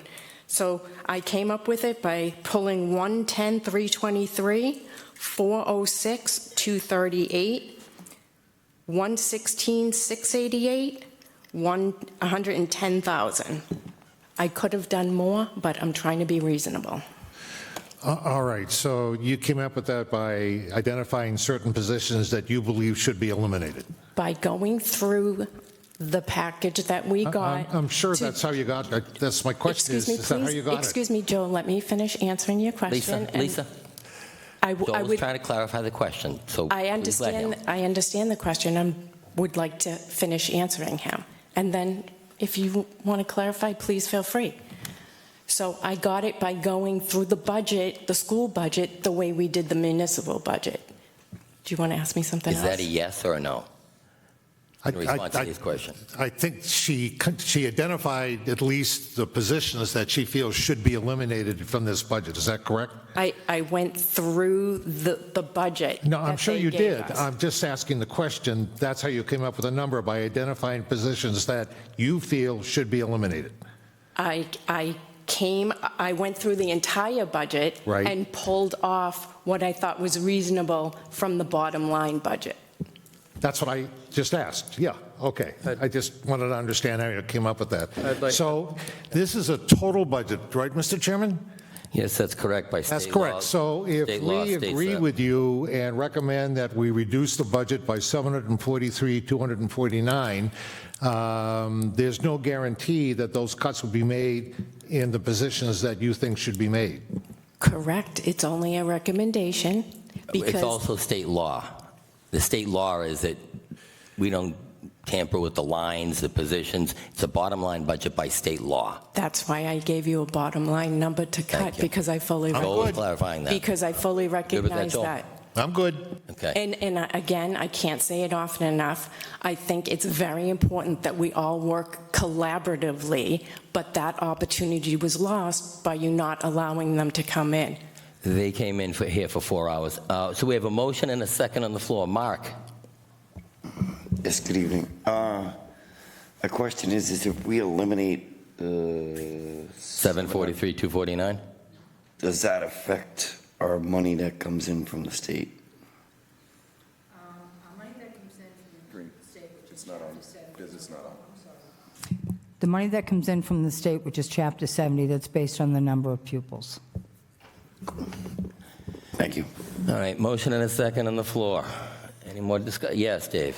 Yeah, just to reiterate, I've identified $1.9 million of money that I don't believe should be in the budget, but in order to make it reasonable, as the previous speaker and maker of the motion stated, it is reasonable to come up with that number, 743,249, just because the transition to weaning ourselves off of this unbelievably spiraling out of control grant source to fund the special ed and English language learning of everybody in the state of the Commonwealth, I think is a reasonable number, and so I'd be in favor of doing this.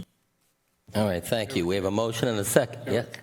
Eric, you have something to add to this? A couple quick questions, Thank hopefully you. quick. One, not that we can make the decision necessarily, I don't think, but were this to go through, where would you want this to go instead? Where do you see this going instead? May I answer that question through you, Vaughn? Yeah, I'll allow it. Yeah. Thank you so much. Okay. I've been watching for a long time. We as a town, and rightly so, because we all love our children, all the children of the world. In doing so, we have been so generous to the school, not only on the school budget, but through all the free cash, all the articles we've done for decades now. We have neglected our infrastructure. So I would like to see this money go into the absolute foundational infrastructure, which is over 110 years old.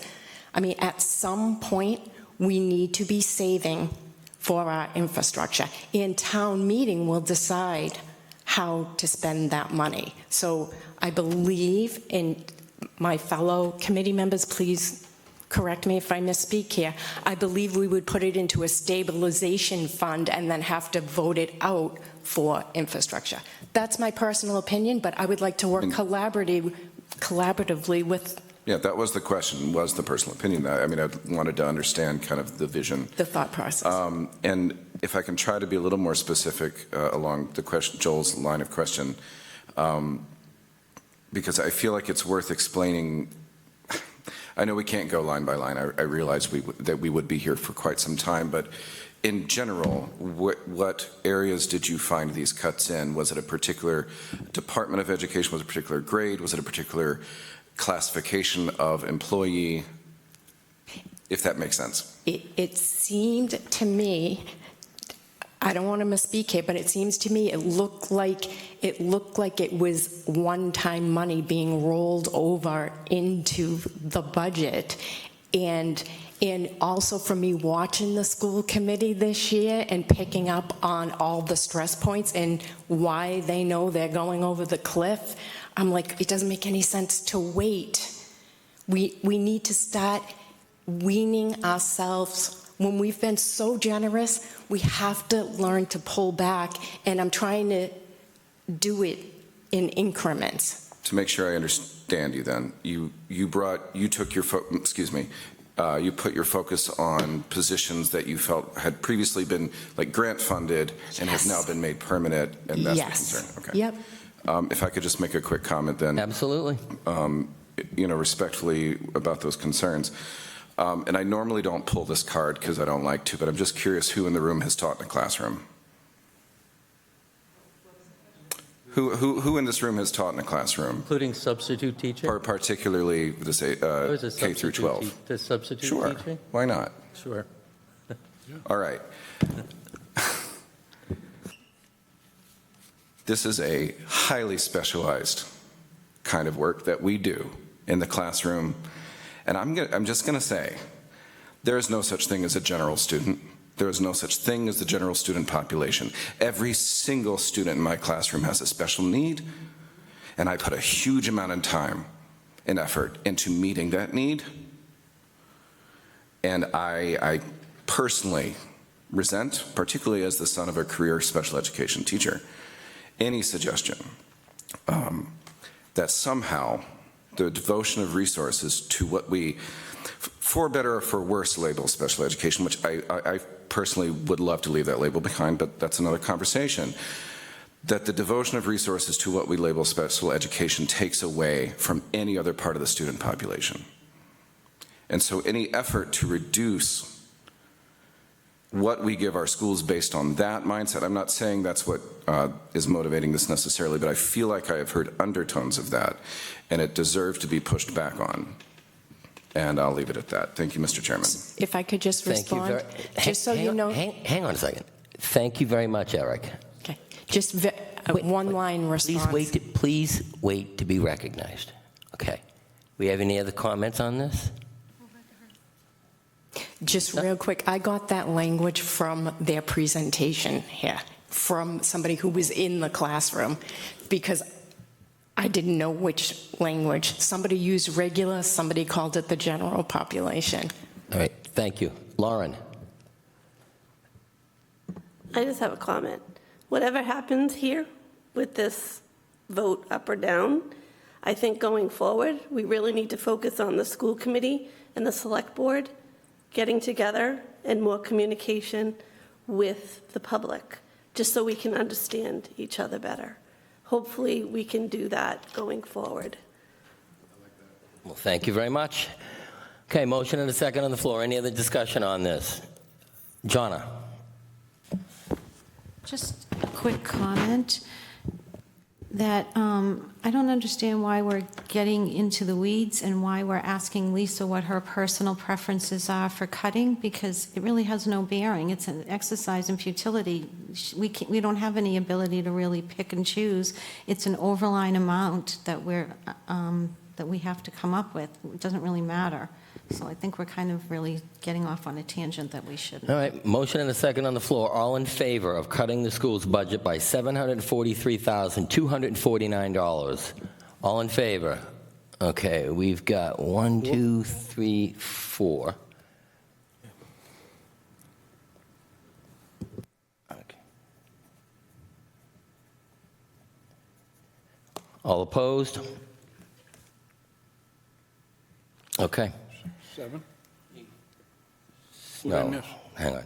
All opposed? Let's see the hands again. We'll figure this out. Okay. I think we have too many. That's what it is. 7, 8. Oh, That's what the confusion that's is. not, Chet wasn't up high. Yes, one abstention. Yes.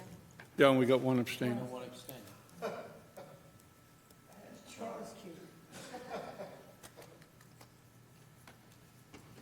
I didn't count both your hands. Okay, do we have a motion other than, well, that motion's come and gone. Anything else? Do we have another motion here, maybe for the budget? I am ready to make a motion on the budget. Yes, Mr. Wolk. I move that we accept the school department budget of $62,868,429. Second. Okay, we have a motion and a second on the budget as listed, $62,868,429. Is that correct, Mr. Wolk? All right, motion and a second. Anybody have anything on this? Nothing. Okay, motion and a second on the floor. All in favor? All opposed? Okay. Just the opposite. And one abstention. One abstention, yep. 8-4-1.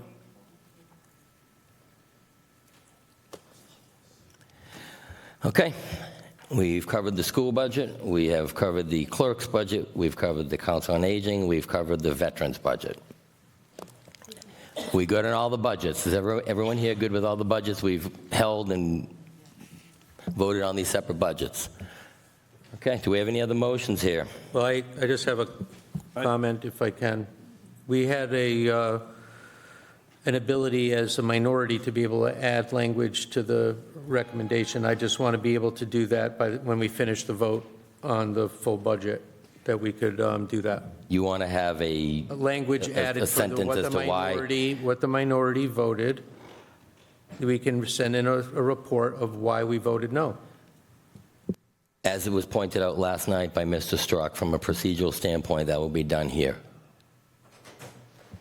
Yes. Right. I want to be clear. I mean, Yes. Mr. Strzok pointed out last night. I'm just following the same process. That's Sounds all. like we're consistent. Yeah, Thank you. okay.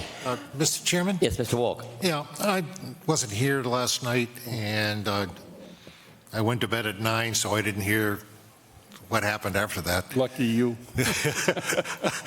I'm a little confused. I mean, in past town meetings that I've been to, both in Stoughton and my former residence in Sharon, if there was a group in the Finance Committee that had an objection to a recommendation, typically when the chairman of the Finance Committee read the motion at town meeting and they read the vote, then the chairman would say to town meeting, I have from the people that voted against it the following statement, and read that statement into the minutes of town meeting. That's how I remember it being done. What are you talking about here? It's similar to when Jess Minor, remember she would come up with like a couple sentences. It was similar to that. There was a discussion about that last night. Mr. Lurie wanted to add a sentence in, not a paragraph, like a sentence in. Who's writing the sentences? It's voted here. Happens here. Last night, we had a couple of cases where they wanted a statement added or what have you, and who came up with the statement? I did my best notations. We're collaborating. Oh, you did? And it was voted by the committee. Yeah, it's a little different than what we've done in the past. But Yeah, that's why I'm asking the question. I Thank know you. that was raised last night, too. Yeah. I'm sorry I have to leave.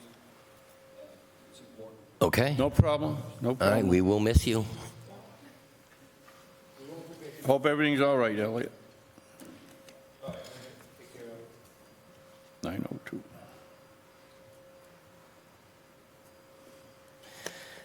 Okay, so do we have a motion on anything else here? I would like to make a motion that we approve the remaining budgets for Article 15 as they were presented. I'll second that motion. Okay, just to be I'm going to clear. clarify it. Yes, thank you. All right. So the remaining budgets, right, because we already voted on the clerk, we voted on the COA, we voted on the veterans, and we voted on the school budget. So all remaining budgets is what I have proposed to accept as presented in the budget. Okay, just so I'd like to make sure I'm crystal clear, if I can, to you, Vaughn. So it's really like a consent agenda on the remaining, and then there's going to be a subsequent vote on the entire budget, correct? No, that would be it. This isn't the final vote of the budget. This is Yes, it's the final vote of the budget. You know, we got into this one year, and we might as well have put a whole page in, and it makes in my opinion, it made the committee look pretty foolish, because in the end, it turned out they never actually approved the budget, because they left one department out. So the motion is to accept the remaining budgets as presented. We've already voted the other ones. I thought we voted on a bottom line budget for the entire We have operating. already got away from that by voting on individual budgets. The motion is, and second, is to accept the remaining budgets as presented. Okay, Joel, did you have a question on this? Well, actually, I understand what David is saying, but the problem is that if we go and make a vote on the entire budget, I can't vote because of one part. She can't vote for one part. He can't vote for that one part, which is why, like last year, we split it out. We've done it like this before, Dave. This is what we did last year. We The year did before. the ones that we couldn't vote for, and those were voted on, and then we did the remainder, and I'm totally in favor of that. Okay, Mark. I just wanted to be clear on the motion. You said the way it's presented. Is it the way it's printed or presented? Well, that's what was presented, was what we have here. What we have printed. So I'll clarify, the presented is the book that we have in front of us that's printed out, or on your tablet, or whatever. If I might interrupt through you, Vaughn? Thank you. Thank you, Mark. Yes, Lisa. Okay, so I'm looking at the budget, and it says grand total general fund, $130,105,820, and then I'm looking at Article 15, and I see estimated costs for greater than that amount. So, and correct me if I'm wrong, we didn't make any changes to the budget. The motion's four changes did not go through, mine and John's, correct? Correct. So I'm just We're going to trying- clarify that right now. Biz? Thank you. Yes, Mr. Chair, to the members of the committee. What also is part of your budget process, and this went out with your revenue estimates several weeks ago, is your snow and ice deficit is part of your budget process. That's be raised on the recap. That's at $433,000. And also your overlay, which is raised on the recap as well. And that's part of the budget process. So that total amount for those two, if you look on the screens that are in front of you, is $1,254,638. So the actual total budget is $131,360,457.75 with a surplus of $52,6303.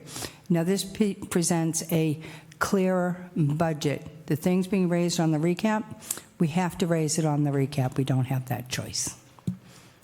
Then, no, and thank you for bringing that up.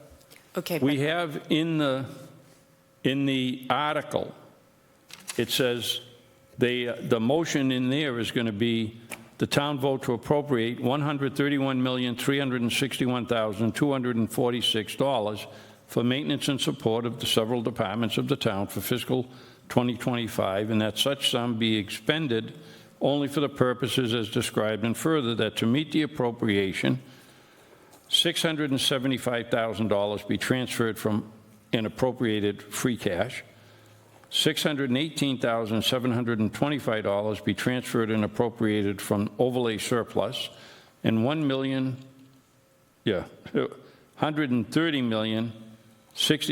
$130,067,521 be raised in the tax levy. So, thank you for pointing that out, Lisa, that as far as from the article, the budget we have is for $130,105,820. This budget can't go in the book like this. We're going to need a new budget, and we're going to need it like by tomorrow to have this number come out the same. And that, but then the question is, where did that extra money go in the budget? Exactly. Oh, please use the microphone so everyone at home can hear you. It is 131,364.57 is what I'm seeing here. Oh, so we will double check the figures. We'll make sure you have it tonight or first thing tomorrow morning. Well, we're voting the budget tonight, and the article, you know, the warrant that I was given right before the hearings, or actually, the one that we got after the hearings but prior to voting, this number is what was given. So if we add up the 675, the 618, and the 130, those are the three figures that would add into that. So, one second. Well, I'm going to withdraw that motion for a minute until we straighten this out. No problem. You should That's a be good point. asking, Fawn, can you ask the motion person if he's going to pull back his motion? No, I just did. No, he's not Oh, pulling a back second his per- motion. okay. He's not pulling back his motion. Zero, He's zero, waiting for some clarification, that's all. 7, 5, 2, 1. And Biz is figuring this out right now, and we'll be good to go. I'm just going to comment while we're waiting. If that's No, all I right. don't think that's a good idea. Are you serious? What's your All comment? right, point of privilege, how's that? Yeah. Can I have a point of privilege? How's he going to deny that? We're in the same class. I'm not satisfied with the 184,000 that was cited earlier because that's new money, and I'm not sure where it shows up in the Mr. vote we're Lurie, about though, to take. I'm pretty sure Biz explained I'm it. not satisfied because it's new money since the original budget was voted. And if I don't see it, I have a hard time voting. But Mr. Lurie, they vote a budget, they don't vote the revenue. And I think that Biz explained that that's revenue, and you're saying, where's that money? And Biz explained where the money is. Biz, would you like to explain that Well, again? where does the money go? It's going to be explained again. As it Let's arrives. stay on the point that was asked already, and that is to straighten out what the money is for the total budget and why it's different than the budget we have. Through you. Please. Hang on a second. We're going to get an answer right now. We're going to resolve this before we keep wandering down different roads.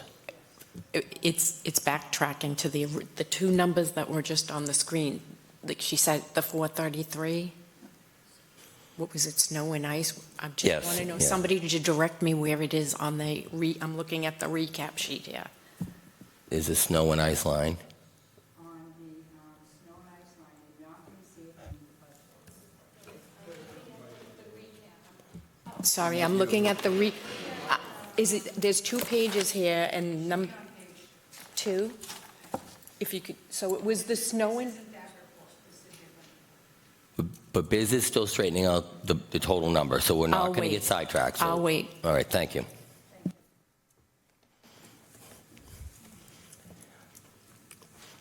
But I'd like to take this opportunity to thank the Finance Committee for all the wonderful work that we've done this year. And what's the shocked look on your face, Diane? Like I woke up and like, well, no, seriously. I think this committee is probably one of the hardest working committees in town. And I mean, I know the taxpayers really appreciate everything that everyone does here.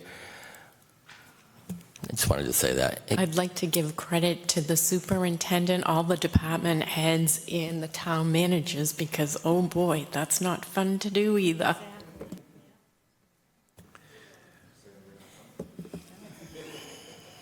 You make it more fun, Eric.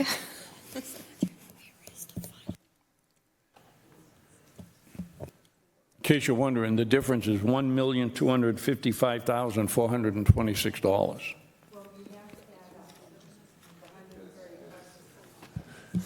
Involved in this is the 13361,246 is what I'm seeing here in the budget. Mark, can you confirm? That one.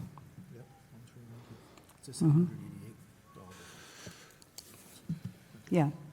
It's a $788 difference. 788? 788 according to what Mark has.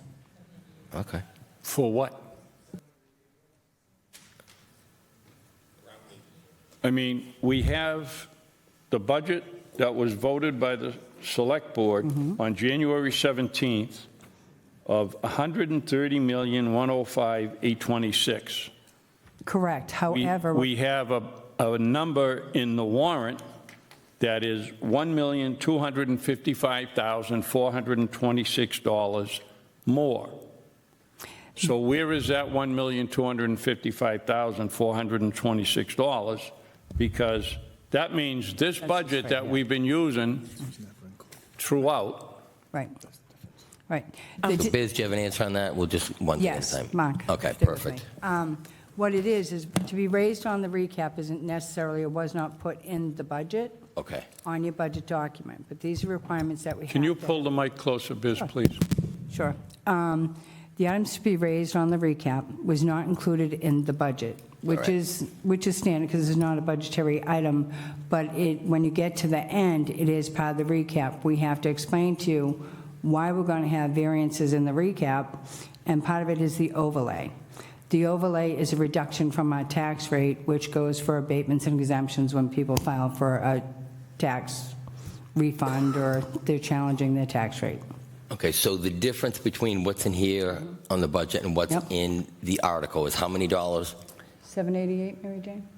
No, it's $1 million No, something. it's one. Oh, I'm sorry, Yeah, yes. what's it- The 1,254,638. 254, Well, 638. if I take the number in the warrant, and I take the number in the, So we're at 1,254,638. Okay, now where are we finding that money? In snow and ice? What are the dollar amounts? We're going to do them all right now. Plus, it's that, here, Mark. It's that $1 million number you're talking about plus 788 and change. We can get you the exact number. Yeah, but I'm asking 1,254,638. What is that made up of? How many dollars in snow and ice and where where'd is that come If you from? look here on the screen, you will see to be raised on the recap, snow and ice deficit at 433. Okay, that's what I'm asking. What's the snow and ice for? What? Snow and ice deficit estimated at 433, 433,000. 433,000. Okay, and then the rest of this 1,254,638. The 831,638, 831, 638, 638. and that's to be raised on the recap. That's one of the requirements that you have to have when you do your recap, because you have to account for your overlay, and that comes straight off your taxation. I Wait a minute, can't hang on read a the second. overlay number. I can't read it. Hang on a second here. So Biz, it's 1254638 is the difference we're looking at, right? Yep. I have no idea. The numbers you just gave us was 1,264,638. Is it 264 or 254? That's what I want, because we're off, the numbers don't match. Is it 254 or 264? 1254638 or 1264? On the screen, it says 1,254,638, made up of the 433 from the snow and ice deficit, which I have a question on, and the overlay, which somebody's going to, 821,638. 821, okay. Yeah, 821,638. Okay, then the numbers work. All right, cool. Well, Yeah, but it may work for you. I'm still confused. Thank you, John. We have a budget that we were given as voted. No, hear me out. I'm listening. If we print this in the book and they see the budget is 130,105,820, and they come into the warrant and it says they're looking for 131,361,246. Just subtract the numbers. It's 1,255,426. Where's that money in the budget? Yeah, can I get that 131 number again, the full number? That's the delta, 131,361,246. That's what's in the warrant. And that's the money that's being appropriated, which comes out to the 131,361,246. Right, so the question is do we Well, now, that's adjust why I that withdrew number? my motion, because this budget as presented does not add up to what we're given here. Well, I'm looking for the delta on what the 1,254,638. I don't even know where that's coming from. I'm just looking at two numbers. I'm asking I'm looking at the total cost in the warrant and the total given. Right, I look at here. it, I look at it as two different paths to this. One is we either adjust the warrant to the number that you're looking at. Okay, no, excuse me, not the one you're looking at, the one that we were just told snow and ice and overlay at 1,254,000, or whether we're going to move the number to the 131, so that we're adjusting snow and ice and overlay to the 131,360, 131,361,246, because then we'd have to adjust snow and ice and overlay to that number. Unless there are errors in here, I'm asking where the $1,255,246 difference is between what we were given, vetted, and gone through, and what's in the warrant. And if I may, through you, Vaughn, add to what John just said, I'm also looking at, I'm trying to see what you guys call it. You call it a budgetary projections general fund.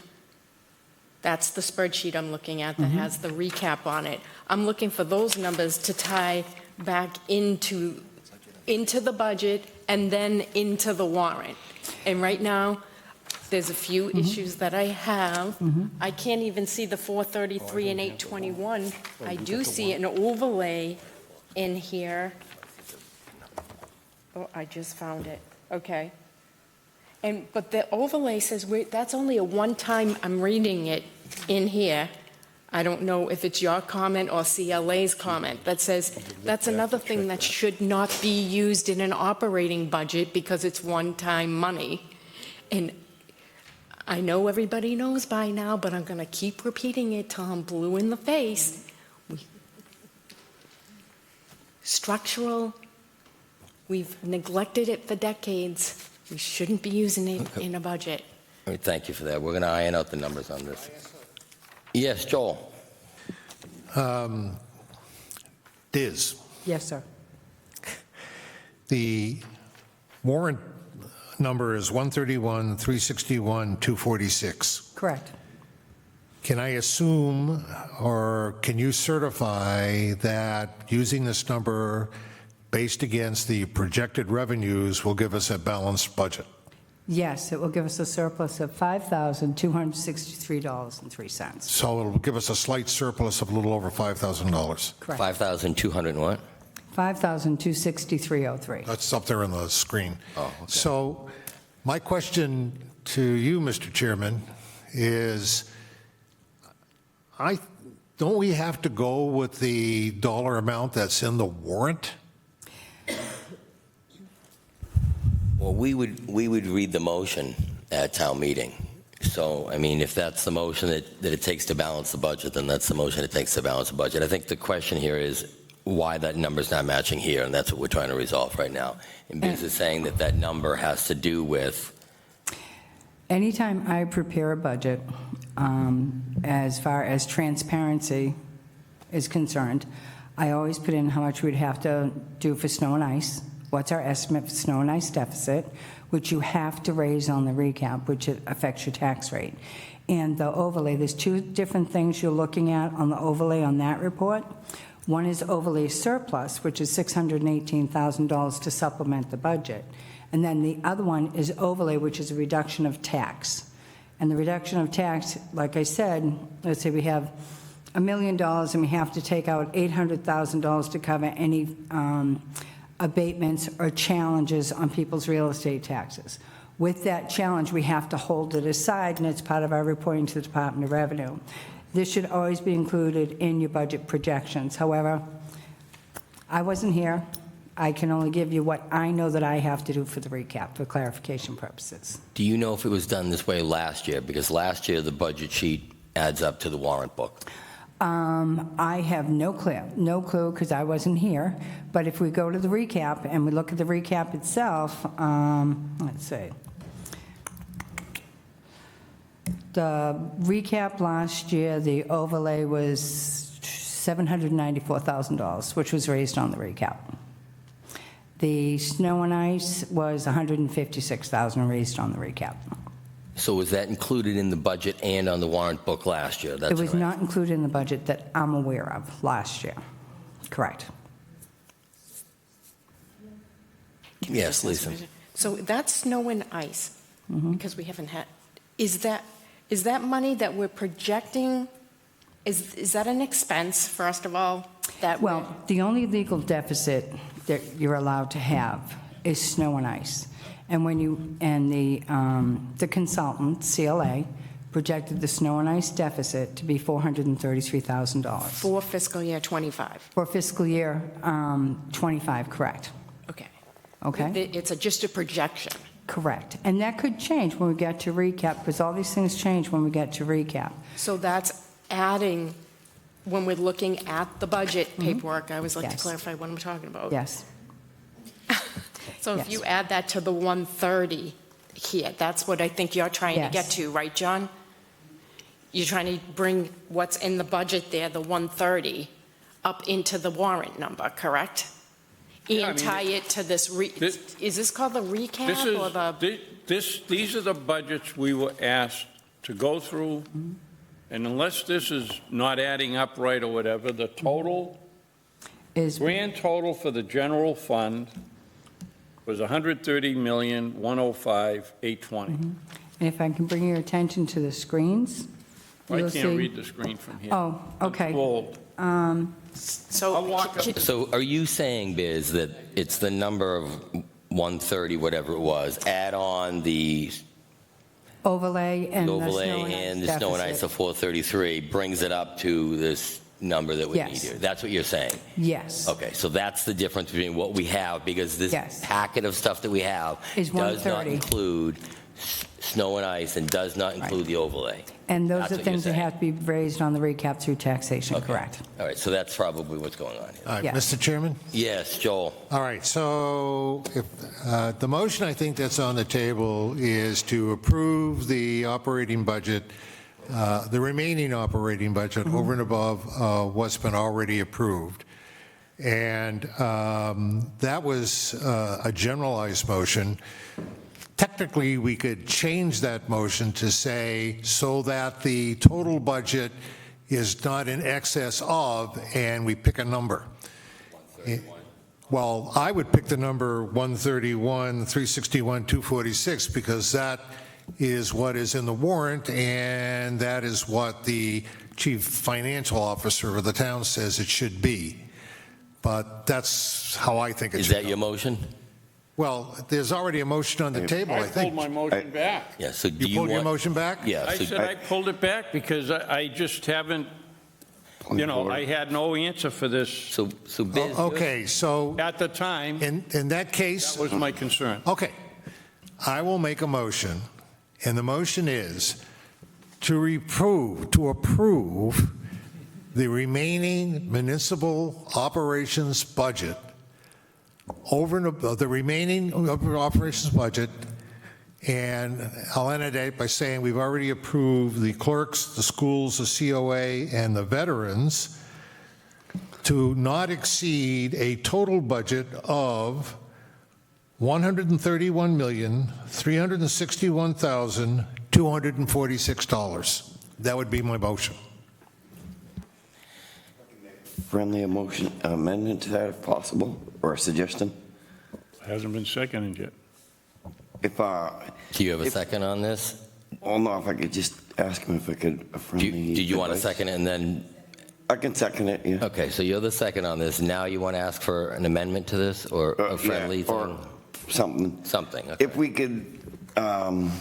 could vote on what's printed in the warrant, Which is the 131,361,246. not the one that she wants, because we have to add in the overlay, right? Yeah, that's in the. No, the money that's in the warrant is the 131,361,246. But that's not the one that we've had. Correct, but That's correct. Biz is saying that the additional overlay and the snow and ice add up to be, that's the difference. Is that correct, Biz? That's correct. Please use the mic. Sorry, that is correct. Thank you very much. You're welcome. Can I just clarify? Because I was going to say, if we could vote on our original amount and then vote on the snow and ice. And then it's covered, just like we did with the clerks and everything. We could vote on the snow and ice and add it in.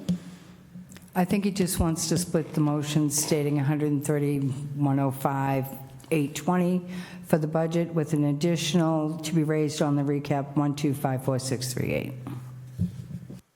That way we can show where it came from. Well, That was my thought. It's 1254.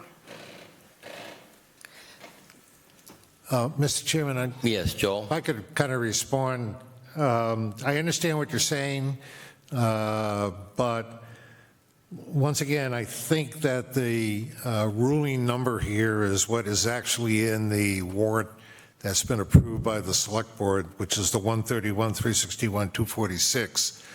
And I'd like to let my motion stand to say the remaining budget to get to that not to exceed number. Okay. Biz, You specified the operating budget Yeah, in your motion. What would you call it then? The municipal budget or? It's not, well, no, I wouldn't call we're it doing the municipal total budget. The general fund operating budget? That's what it says in the warrant. Okay, It so. says the maintenance and support of several departments of the Yes, town. that's exactly what I was going to say. So Took the Biz, words right think- out of my mouth. Biz, I think some of the issue here is that town meeting is going to say, why doesn't this add up? And that's the first thing everyone's going to look at. So is there a way we could have something that would show, This report right here that I'm showing you right now, I can give that to you as part of the aspect of it. And on your budget for your background information, this can be added into there. okay, so this could be a sheet added into the Yes. documents? Because Can I I just- guarantee you, when this budget goes in, and it'll go in like this because we didn't make any changes to it. Correct. And people are going to see that. I mean, it's not like I'm, a genius here. I look at the total budget of 130,105, and then I see this as 131. People are going to ask. I think part of it is because this is not how it was done in the past. And Yeah. and that's why I ask these questions. It's different. Through you, Vaughn, can I just ask a question? The two items, the snow and ice and the overlay, which I'll ask you about, is there a place for that in the budget? No, there is not. It would not be considered part of a department or? It's not part of a departmental budget. It's items that must be raised on the recap, which is our final reporting to the state. Okay, But yet it represents expenditures Correct. the town is going to have to make. Yes. Okay, so we couldn't create a category on, I could add a category, but I don't think that would work out very well for tonight because Mr. Anzavino said it wasn't in there to begin with. Now, we could have a supplement, sheet here. Yes, That way, because town meeting, the first thing they're going to do is, why is this number different than that? correct. Okay, So, thank you for that. However you would like to handle it, just let me know. All right, thank you. I just want the numbers to work. So, okay, Joel, your motion, and then Mark, you have a second, all right? But I need to hear the motion. Yeah, could you just repeat the motion, just so John can jot it down? Okay, I'll try it again. Do you want to make the motion to accept the motion as printed in the warrant? Accept the motion is printed in a warrant for the number in the warrant. this is not, Now, wait a minute, I'm not sure I can do that, John, No. because if I do that, I can't vote. I have to abstain. I think the way you said it before made more sense. That's why we went through the separate stuff to begin with. So the motion is the remaining amount in the warrant to bring it up to and not to exceed $131,361,246. That I can vote on. And Mark, you're the second. Mark can vote on, and so can Diane. Accepting the remaining budgets? Yes.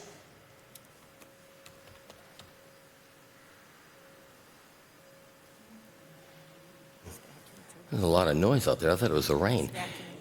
Eric? Yeah, I thought it was the rain. so even if we, So you want to accept the Eric. remaining budgets Yes. up to? Not to exceed the total amount of $131,361,246. Okay. Okay, and Mark, you're the second. Okay. Eric, did you have a question or comment on this? I was considering making a suggestion that I don't think would actually be helpful. All right, thank you. So I'm doubting myself, and maybe I just won't. Thank you on both. Take a chance. Thank you. okay, Okay, Lisa? when we're looking at the budget, I'm going back to where John was a few minutes ago, the 1,105,820. And then when I add in the deficit and the overlay, that comes to 1,254,638. Yeah. That does not tie to the 131,361 number 246 that Joel just gave us. Variance is 788.25. Okay, at least I'm not losing my mind so No, far. ma'am. And why do we even have that variance? It's probably from a rounding issue for the total budgets. I can move the snow and ice deficit up higher by the 788.25 to make it the balance. I don't think 788.25 is a budget buster. but- That sounds like a reasonable Okay. solution, I guess. Oh, boy. Yes, Dave? Thank you, Vaughn, through you. The problem I have with the motion is that you didn't give a number for what the difference is on all these other departments. And the reason that's a problem is because then you said up to the full amount of everything, which now says we're voting twice on money that we were allegedly not going to be having to vote twice. We weren't going to vote a bottom line of the whole operating budget because we were setting aside each department and then voting the difference. We weren't going to vote for a bottom line budget. So I have a problem because I'm still lost with the accounting on $184,000 that came in after the budget. Oh, my God. And I don't see it. I don't see how it automatically shows up in a school budget just because it shows up on a cherry sheet. So I have problems with where certain monies are. I see a very vague, description in the motion of like some number that gets you to a total in a warrant. It seems like we're voting twice on the stuff that we said we were only going to vote one set of numbers and then a different set of numbers to get to a total. So it's too vague. I don't have a good accounting on where I wanted to be on Chapter 70 on the cherry sheet. I can't get behind this, the way it's being done. I'm sorry. And through you, Vaughn, if I might add to that, the 675 being transferred from free cash and the 618 to be transferred and appropriated from the overlay surplus, that's like expenditures of 1 million totaling, 1,293,725. Looks to me to be one-time money that's funding an operating budget, and I'm have a problem with that as All right, well. thank you for your comment. Thank you. Okay, anything else on this? Well, I just wanted to ask before we finish, because I'm not sure if we're running out the door after the vote, but there was going to be a conversation around free cash, not on I know you're pushing my motion out to some indefinite time, but there was going to be. Thank you for that. Well, I'm not in agreement with you about it, but that's out of your mouth. But the fact is that we had a free cash number that was showing up in the revenue sheet that we were going to try to understand. What was it going to be a holdback? Were we going to end up appropriating that? When we get done with this, you're going to address we that? will, yes, we will handle Article 17. I appreciate So that. we're going to go 15, we're going to go to 17. We're But not done. we Okay, need just to wanna make finish sure. 15 before 17. We're not leaving without 17, don't worry Finishing, about it. I appreciate that, thank you. Okay, are you good with the numbers now?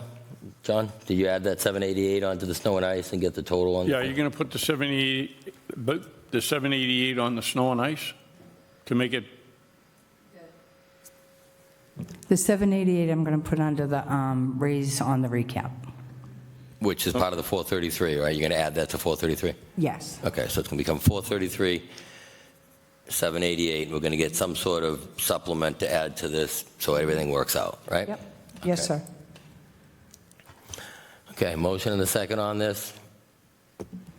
Any more discussion? No? Okay. All in favor?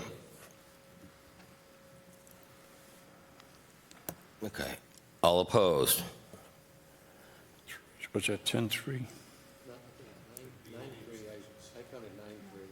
Oh, that's right, Elliot left.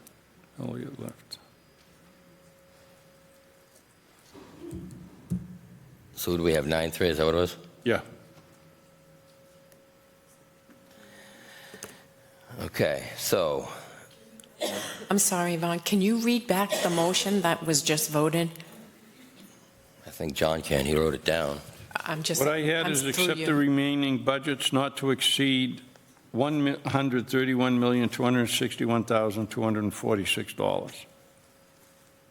That's what I have.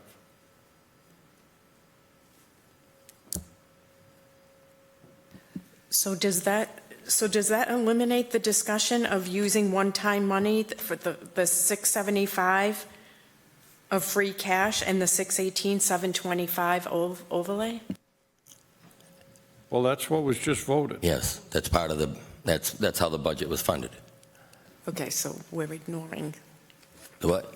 We're ignoring a fiscal prudent budget by using one-time money in this budget? That's what I'm surmising here, correct? I guess I don't know that you'd call it, yeah, it's one-time money, I guess, but in the past, we've done the same thing. Every year, we put free cash in, each year But we... every guidance says we absolutely should not be doing that. It is beyond my wildest understanding how a responsible finance committee allows that to happen. Well, thank you very much I'm for sorry, that. it was just a comment. Well, we actually did this last night, too, for VNA, and you voted in favor of it. There was $400,000 of free cash for the VNA, and you voted in favor of that. So this isn't the first time that this has come up. I'm trying to compromise and collaborate, but it is very disturbing to do something that is not fiscally prudent. Okay, so we're done with Article 15. Yeah, Article 15. There was going to be language added for the no votes on the... Oh, yeah, we need to go back. Okay, so you have some sentence as to why, and you know why the other people voted no? Is that what you're saying? I'm just asking. I'm pretty sure we can collaborate.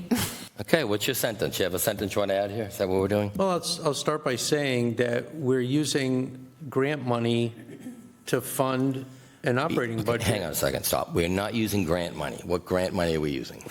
Well, we are accepting more grant money into the operating budget than is prudent, given the hardships that are being exacerbated. What grant money was in the budget? There's a lot of grant money in the budget. Could you tell me where it is? Yes, here's all the orange tabs right here. That's not in the budget. The grants are in the budget. This is the school budget right here. All right.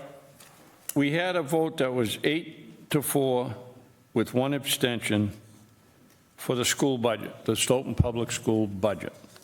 We were asked if we could put a statement in for the 4 dissenting votes. I just need a short, clear, concise statement on what you want to go in there. I'm not going to be putting paragraphs and paragraphs on these votes. I'm just not going to do it.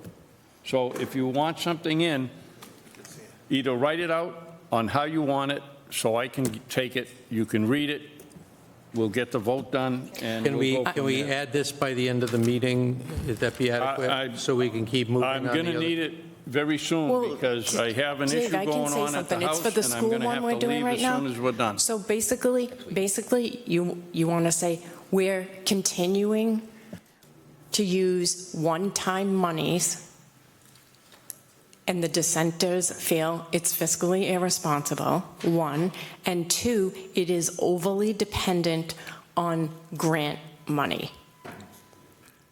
Did you want to clarify the grant money with a I'd like couple to more clarify. words? Biz, maybe you could help with this. Is there grant money in this budget? No, Thank you very much. The SOA is not in the budget? that's not a grant. What do you call it? That's Chapter 70 fiscal aid, just like any other money that comes from the cherry sheet. It is not a grant. Okay, we'll be explicit. It's too dependent on SOA money. It's too dependent on SOA money. Well, we're trying to be concise. We can't have it both ways, Vaughn. Do you want me I'm to just explain? clarifying what I you're could saying. explain it in depth, or I could No, try to I'm make it going a to tell you bullet. right now, I need to go as soon as this meeting's over. I have things going on at the house that I have to get to. I just have some issues going on there. Just give me your reason so we can get to the I just last want to article clarify, and there be is done with right it. here on a line item. You Brendan, use grant money, it which says we just told it says there weren't plus 3.5 grant funded. We are not going line by line through the school budget on. I'm just addressing our finance Our director. finance director said there was no grant money in the budget. And I'm looking at the budget right now that says grant funded. To me, All right, if you're fine. saying no, what? So you have one issue that it's using grant money in the budget, and the second issue is what, you're too dependent on it? Note that we're using free cash to fund There's no free the cash. budget. There's no free cash in the school budget. It says it said Is there any free cash in the school budget? that's Or was the 600. $675,000 in free cash put into the municipal budget or the joint costs? Where did that $675,000 go? The $675,000 is attributable to the total budget as well as the overlay surplus of $618,000. Now, I'm not looking at the school department budget, but a lot of school departments will present their budgets not just with what's required from operating funds, but what's required from grants. So I don't see that report. That may be what they're looking at, but at this budget, with this school department, we're only funding the 62,868, and it's funded by taxation and by Chapter 70. Thank you very much for that. So there's no grant money, but thank you. Okay. So what the sentence you want to put in is, we don't like this because It's an overdependence on one-time monies that is not supposed to be used in an operating budget. That's going to be the same dissent on the municipal side as well. The positions were created with one-time money, and then they rolled it over into Chapter 70. So you can't just take pandemic money. we are not going to go over the positions in the school department. It By was the state law, it is a bottom line budget. We're not. Positions created by the Overdependency ESSER on one-time grant, funds. positions that were created by ESSER are now part of Chapter 70, which is more more positions than are needed. Which you can hear the superintendent say that's what they're going to have to do because they recognize the ESSER money is done. I mean, I want to give him credit. He's being as transparent. Let's get back to the sentence. So the 8 to 4, I have, you oppose the overdependency on one-time funds. Yes. Positions created from one-time funds. Right. Positions created from one-time funds are now rolled over into an operating budget with Chapter 7. Listen, you got maybe 15 minutes. Write what you want in there. Excuse me, this is a I'm not going to $131 continue. million We're going to take budget. Article 17. Okay, we're going to Article 17. You have your sentence, right? Are we Write good with that it sentence? out. I want it modified. Will you write it out, Dave, please? Thank you. Great. The last article is the Article 17. Article 17, the stabilization. Which is deposit budget. stabilization. Okay. The warrant had it at $375,000. Now, Okay, Biz, what is left on free cash that's still laying here Okay, after the holdback thing or whatever? Yep. We increased the town pond management, Article number 28, from 64,000 to 67 last night. The holdback is 490,091, and that will leave us, 585,824.40. 585,840. 24 and 40 cents. Yes, sir. 585,824.20. Mm-hmm. Okay. That is $585,000, $585,824 and 20 cents. 40 cents. 40 cents. Oh, I'm going to keep screwing this up. That's okay.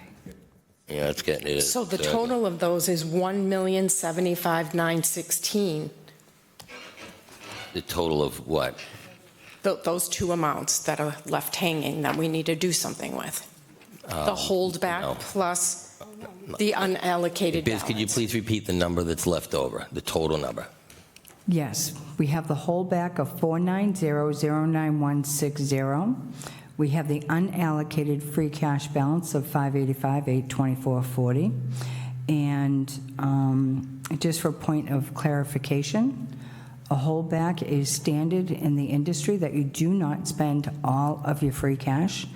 And for borrowing purposes, what bonding company's looking for right now is that you have an unallocated fund balance in your undesignated fund balance.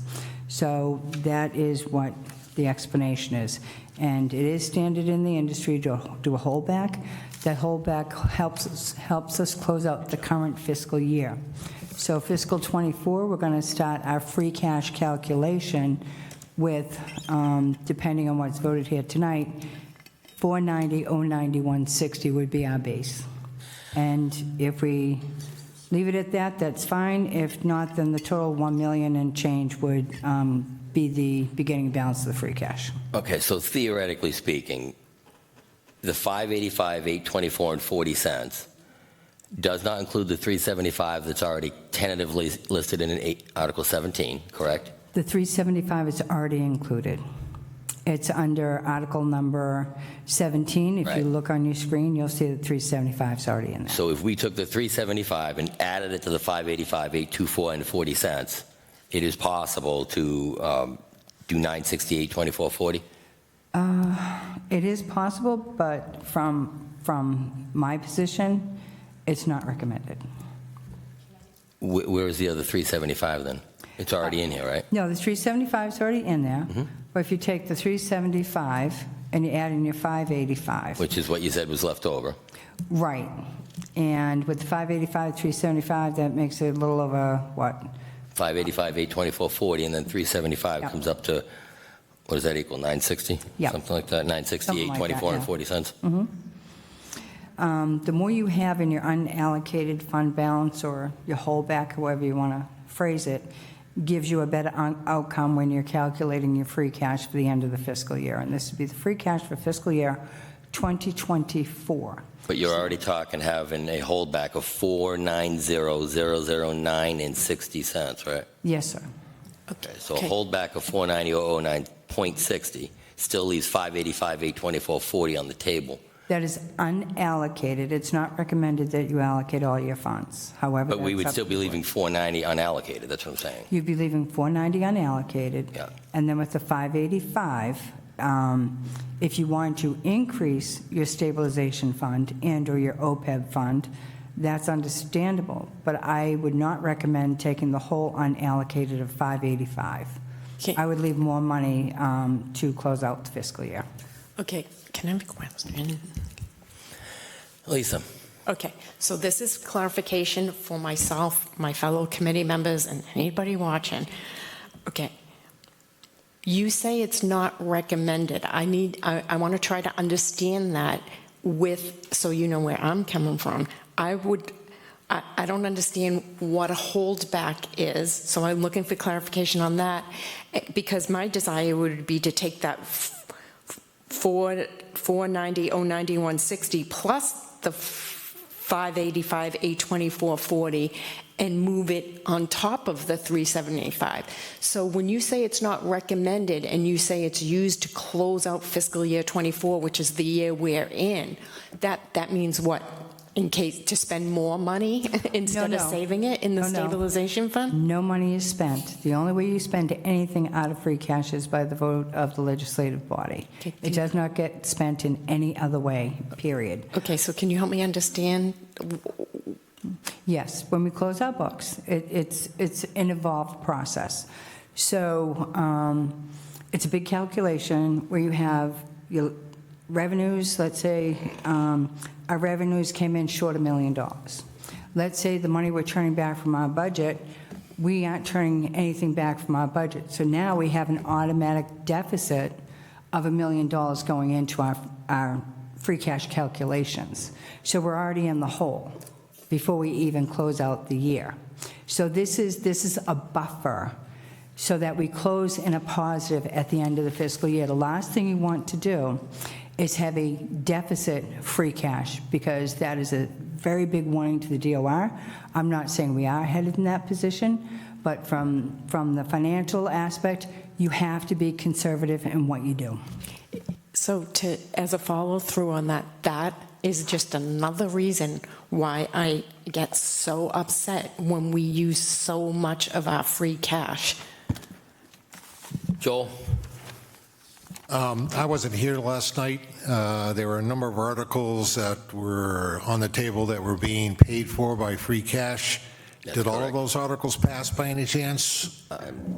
Yes. Yes, they did. Yes. So we're recommending them? Okay, so if town meeting takes a couple of articles that are being paid for free cash and decides not to go forward with them, what happens to the free cash amount? That just, it increases the amount of free cash that will be closing out. Based on what we're not doing. Right, so if you look at on the screen, and this is only an example, it's not anything, I'm taking out the stabilization fund. And So Mr. now you have unallocated 960. And Mr. Wolk, the other thing that could happen, if such an event were to occur at town meeting, it's entirely possible, because stabilization is usually taken late in the town meeting. No, I understand that. You could add to it there. Okay, I'm just checking to find out if there was anything that might happen. And Anything that happens at town meeting will have an effect. yes, okay. All right, that's what I wanted to know. Thank you. If I may, Mr. Chair? Oh. Yes. I understand the position of not wanting to use all your free cash.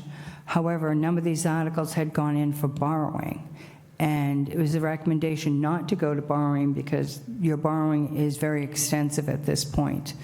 So you're better off using your free cash, which is typically used for capital items. And I did send out some information regarding, it was late today, free cash and how free cash is supposed to be used. So I did send out some of that information, so that might be a little bit of help in the future. Okay, thank you for that. Lauren? Is that the answer you were going to give to Lisa? You were going to finish your answer to Lisa, but then someone else got called? I think I answered it. Did I answer it? No. My only other concern is we're not addressing putting enough money in the stabilization fund that we have neglected, according to our town manager, for years. We have been putting money in stabilization. I know a couple of years ago, we did $1.5 million. I think last year we did money. We do money every year. The town manager has stated over and over again, our stabilization fund, which is woefully, is because we've been so generous to the schools or for using all the free cash, that we have not been saving enough. I'll tell you, just on my street, there was a water main break. I mean, if that happens, as he has said numerous times in Stoughton Center, it's a disaster waiting to happen. At some point, we are representing the taxpayers of this town, near 30,000 of them. We have to be fiscally responsible. We are working on the stabilization number right now. That's what we're working on. And we do put money in stabilization. We have been doing this for years. To characterize this committee as not doing that is a little bit unfair. We're going to have to agree to disagree with that. We have not saved enough year over year over year. Diane, do you have a question? I actually wasn't finished. Thank you, Lauren. Sorry about that. So you were going to answer Lisa about when she talked about using free cash and how it's not good. You were going to finish it, but someone else got called because Vaughn didn't see that you were going to answer that. So I was wondering if you could just explain. A lot of the articles that were in the original warrant presentation, they were calling for borrowing. And with this, the borrowing can be very tricky because you do have a lot of borrowing out. And every time you borrow, it reduces the amount of money that's available for the operating budgets. So being fiscally prudent would be to not borrow, but to take it from the free cash for the capital purchases, which is the recommendation that was made, and that's how the articles were presented here so that people could understand why was it changed, and those are the reasons why it was changed, so that we could actually use the money for what it's needed. Does that answer your question? Thank you. You good? Okay, Diane? Thank you for that explanation. Thank you, Mr. Chairman. Can I ask a couple of questions? Number one, how much are we slated to borrow? At this point in time, if you look on the screen, we have, let me see, we have borrowing for water and sewer, which does not affect the town budgets. That's strictly water and sewer. We have $750,000 from the land acquisition at Washington Street, 760 Washington. I believe that dollar amount is $1.2 million. Oh, 1.2, oh, it was changed? Okay, so 1.2. Yeah, the $1,193,000. Oh. Yeah, the appraisal come in. 93. $1,193,000 is the final figure on Washington Now, 760. we have to remember that these are proposed borrowings. Wait, that says 11 million. I know, I'm fixing it. I'm not a typist. And we've already voted those articles. Right, too. you've already that's voted the articles. You have 586,000, which would be for the water and sewer capital for the articles that you already voted, and that is borrowing. You have the 4.4 million, which is sewer, I believe, for Those are enterprise funds. Those So are for us to enterprise take funds. free cash and subsidize enterprise funds instead of borrowing would really not be No, we fair. do not. We do not do that. So the total taxation amount would be, and I broke this up so we could see where it was coming from, $1,193,000 if voted. And the only time borrowing comes into play is not just when it's authorized, but when we physically borrow the money. So then you've got your water and sewer enterprise funds at $586,000. I'm sorry. That's a split, water and sewer, 586. So back to the 585 that's left. Yeah. After the 490 holdback. Yes, sir. You're saying you wouldn't recommend putting all that in stabilization. No, I would not. What would you recommend on that then? I would recommend Yeah. keeping the holdback a little bit higher. Say 500 instead of 490.09 or whatever it is. I'd probably say more like 7 or 750. Now, what will happen, let me show you the cause and effect, okay? I'm just going to do, let me see. While she's doing that, Vaughn, can I just make another general point? That is why, so The reason she's suggesting that is because our revenue estimates might be off. So when. I don't recall that being part of it. I mean, I think she's saying this is standard. I think standard practice was the phrase she used. And she's saying it because the revenues might have been estimated too low, causing a deficit. Okay. I mean, it's just basic. It's just basic accounting. I'm not. Thank you for that. We do this every year, though. Okay. Yes, Biz. I'm not saying that we estimated too high or too low. I have to give you a theoretical issue, not an actual issue, so you understand where I'm coming from. Estimated. Right, theoretical, and we may not have any deficits at all. But you want to start off your free cash for the next fiscal year on a more positive note. So if we do the holdback at $700,000, that will still leave you $375,000 to put into the stabilization fund. So you'll be putting $750 into stabilization versus $375.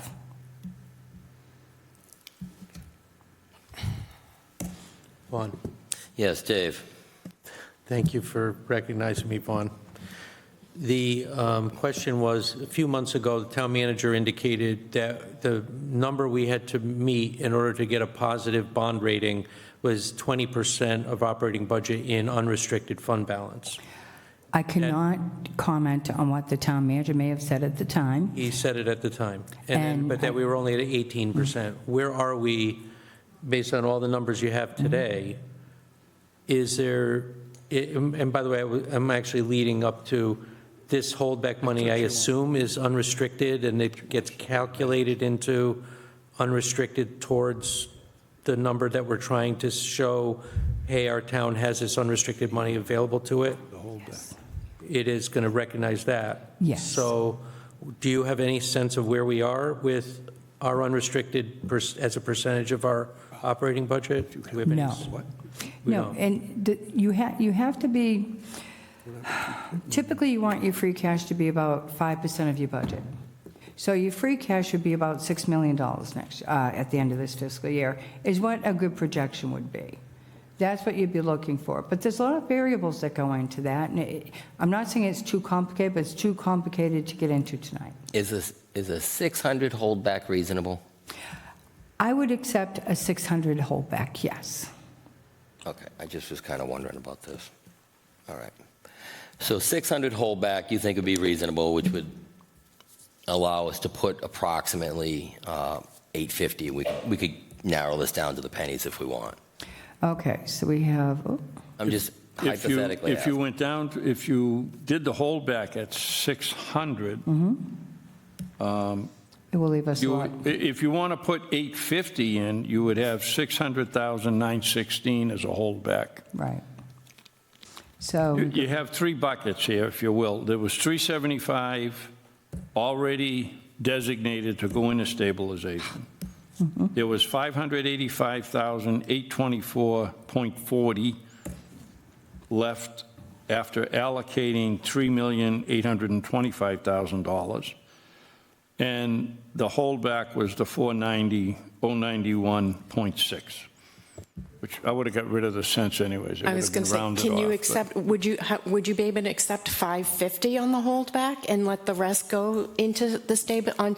well, what I'm going to say is, And what percentage would that be? I'm not here to negotiate. Right, I'm here okay. to work with Advise the the committee committee. to decide what they would like to do. You're comfortable with 600, though? I will be perfectly happy with 600. So you're comfortable with $600,000 holdback, leaving, Mr. Anzavino, what would the total be to go toward 600 and change? $850,916. Can I have the 916? Okay, what are we talking? All right. I want Give 916. you the 916, and we'll take the 1,450,000. Well, you will get, oh gosh, I got A that. holdback, $600,916, and how many cents? We're going to get rid of the cents. Let me do this. If we went the other way, she wouldn't have got the 60 with the 490, 091. It would have gone to the 585 and made it 825 instead of 4. So 600. Okay. You have $1,450,916 to decide what to do with. So we will be, I'm going to give you, So that would be a 12% holdback. So, if we so did it. Biz, yeah, $600,916, how many dollars are left over to put in stabilization? Let's just get to that. we're going to get to that right now. Perfect. Okay. So that will leave us a total of $850. $850,000 to stabilization. Yes, sir. Yep. That's inclusive of the 375. $850,000 into stabilization, which leaves $600,916 as a holdback. Correct. Is that correct? All right. Yes, sir. Can I just ask a question while you're doing the math? If it's all right, Vaughn? I'm already done with the math, but yeah, ask a question. Since both a stabilization insertion or a holdback, in No. essence, one of them requires a two-thirds vote by town meeting to take money out to spend. The other one, in a holdback, it still requires a town meeting vote. No. What is the mechanism for taking money out of holdback? The holdback, it's just a recommendation to not spend all the money in your free cash to help you close out the fiscal year that is current. That is what the holdback is. This is standard in the industry to ensure that you at least have No, a I beginning balance. I understood. I'm sorry. I already understood that, Vaughn. I just wanted to ask, when it's there, it has to be appropriated in order No, to it use it. does not get appropriated. Eventually, you would, Not what's, on a- then not on a why, then holdback. if it doesn't have to be appropriated, who has control over it if it doesn't get appropriated? What happens? It does not go anywhere. It stays in what's called the undesignated fund balance. You will have a free cash balance, unused, unallocated, of $600,916. I get it. So that's actually the answer is that sometime when you certify free cash in November, let's say, because that's when it should be, because I think Munis allows us to get it done pretty quick. Well, it takes quite a bit of It time. usually, it's come to us in November pretty consistently Well- since Munis. I'm just saying. It's not Munis that does the work. Yeah, well, I'm telling Let's you. keep this on track, though. We're gonna I'm keep just this on track. saying that in essence, that money becomes available to the town meeting vote to appropriate on certification because it's now part of our new free cash amount. It shows up as free cash to be appropriated.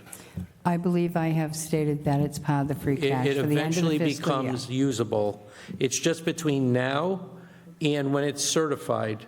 That's Nothing happens with it. It just stays on the book. It becomes available to vote on once Not it's until after certified, free correct? cash is certified, correct. However, there's a big calculation that goes into this, and just because I'm saying we have $600,916 as a holdback, that doesn't mean we're going to get $600,000 in free cash. Hopefully, we get more like $6 million. No, I know. I'm saying that that portion of the certified free, it shows up on a sheet that says, hey, Once- you're certified with this number that came along with it. Once right? free cash is certified, all the free cash, no matter how it came about, is available for appropriation. Which answers the question, and it shows up on that sheet that's certified. This number comes along with the rest of the free cash that comes in naturally. It shows up on that certification document, correct? It shows up as a line item in that document? The $600,000 will not show up as an individual line item. So, It's a calculation in total. Okay. Diane, you have a question on this? Just a straight-up question. Just a straight-up question. So the holdback, the $600,916, that means that it can't be spent by No, the ma'am. town manager or the select board or There is no if I want to spending go out to dinner? authority, No. period. Okay, thank you. Thank you for that clarification. Do we have a motion here? Joel? As it turns out, I was prepared to make a motion. Okay, let's hear it. I'd like to move that on Article 17, Deposit to Stabilization Fund, we put in a total of $850,000 even. okay. and I have- Motion and a And I have a question. Dave, hang on a second. Motion and a second. Diane, you're the second on this, right? Motion and a second to put $850,000 in stabilization. Motion and a second on the floor. Dave, do you have a question or comment on I this? do. I wanted to finish what I was trying to say before I got cut off with asking for a motion, which is how does it get reported if it's not on a certified sheet? Where does it get reported? I want to just know where to see it. Where will I see it after town meeting? You will not see an individual figure. What happens is, Free cash is calculated on what's in our undesignated fund balance as we're closing, what we've reserved for expenditures, what we've reserved for continued appropriations, what revenues have come in, what expenses have gone out, what potential deficits from other departments that we had to raise on the recap, any grants that are in deficit, et cetera. It's not just a 30-second thing. It takes weeks to calculate the free cash for the town accountant in cooperation with the DOR. It sounds like we have a real number that's being held back. We just talked about it. I can't answer So your question anymore. I just want to know how it's reported, if there's a real number. I did just explain to you how it's reported. It's the beginning of our free cash. It falls into undesignated fund balance. You have an undesignated fund balance, and I'm a certified governmental accountant. I've been doing this for 20 years. For me to get into how it works is going to be a long It's a long, detailed thing. We have a motion and a I just want to know second. where it's reported. Is it on an I think Excel I can- spreadsheet, Elizabeth?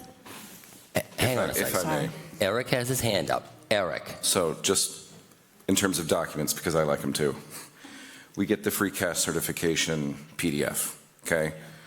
The very first line is unreserved, undesignated fund balance. My understanding from the answers we've gotten is that the amount from the holdover is a part of that figure. So it's not a standalone line. This was the holdback, because that undesignated balance line isn't like subdivided, right? If it were, by some magic, there could be a line, that would be like, this was the holdback, this was another source of undesignated whatchamacallit. But that undesignated fund balance is not subdivided on the free cash certification form. Thank you for fixing my Yeah. question to get the answer. That's the simple answer I was Yeah. looking for. Where is it?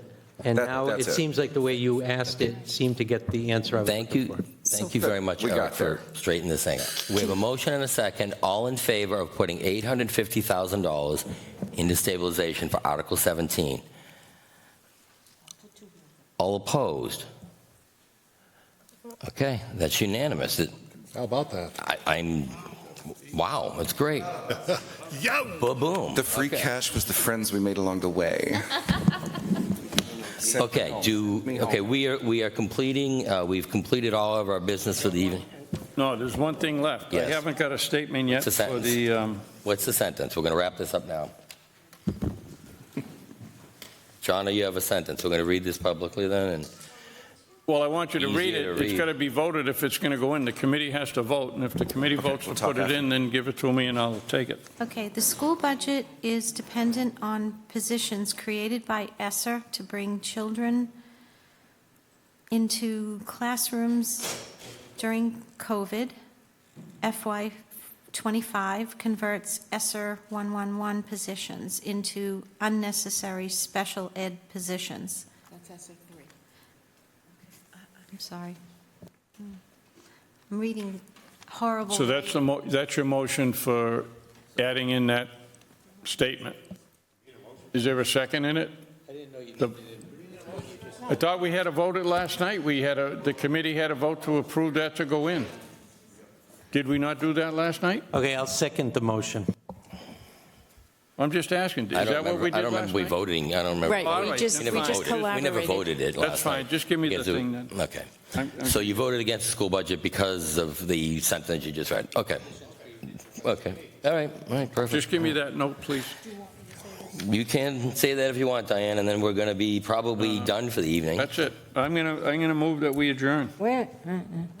If we didn't vote last night, then we'll just put it in. Okay, Diane, did you want to just one quick thing and we're Again, for full transparency, I do work for the school department, but I did get an email from Dr. Baeta tonight about ESSER funds, and I quote, "No ESSER funds are being used for SPED, as SPED is a mandate, and we can't use one-time funds for such."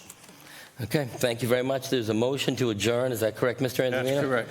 And Joel's a second on this motion and a second. All in favor? Aye. All opposed? Hearing none, we are adjourned. Yes. What do you mean before we go? Yes. Yes, we will. Yes. Yes, we will be meeting next week, April 3rd. 3rd. No, we're meeting the 3rd. As long as I just April 3rd, because we have a public hearing. Anyway, meeting's adjourned. Thanks for watching.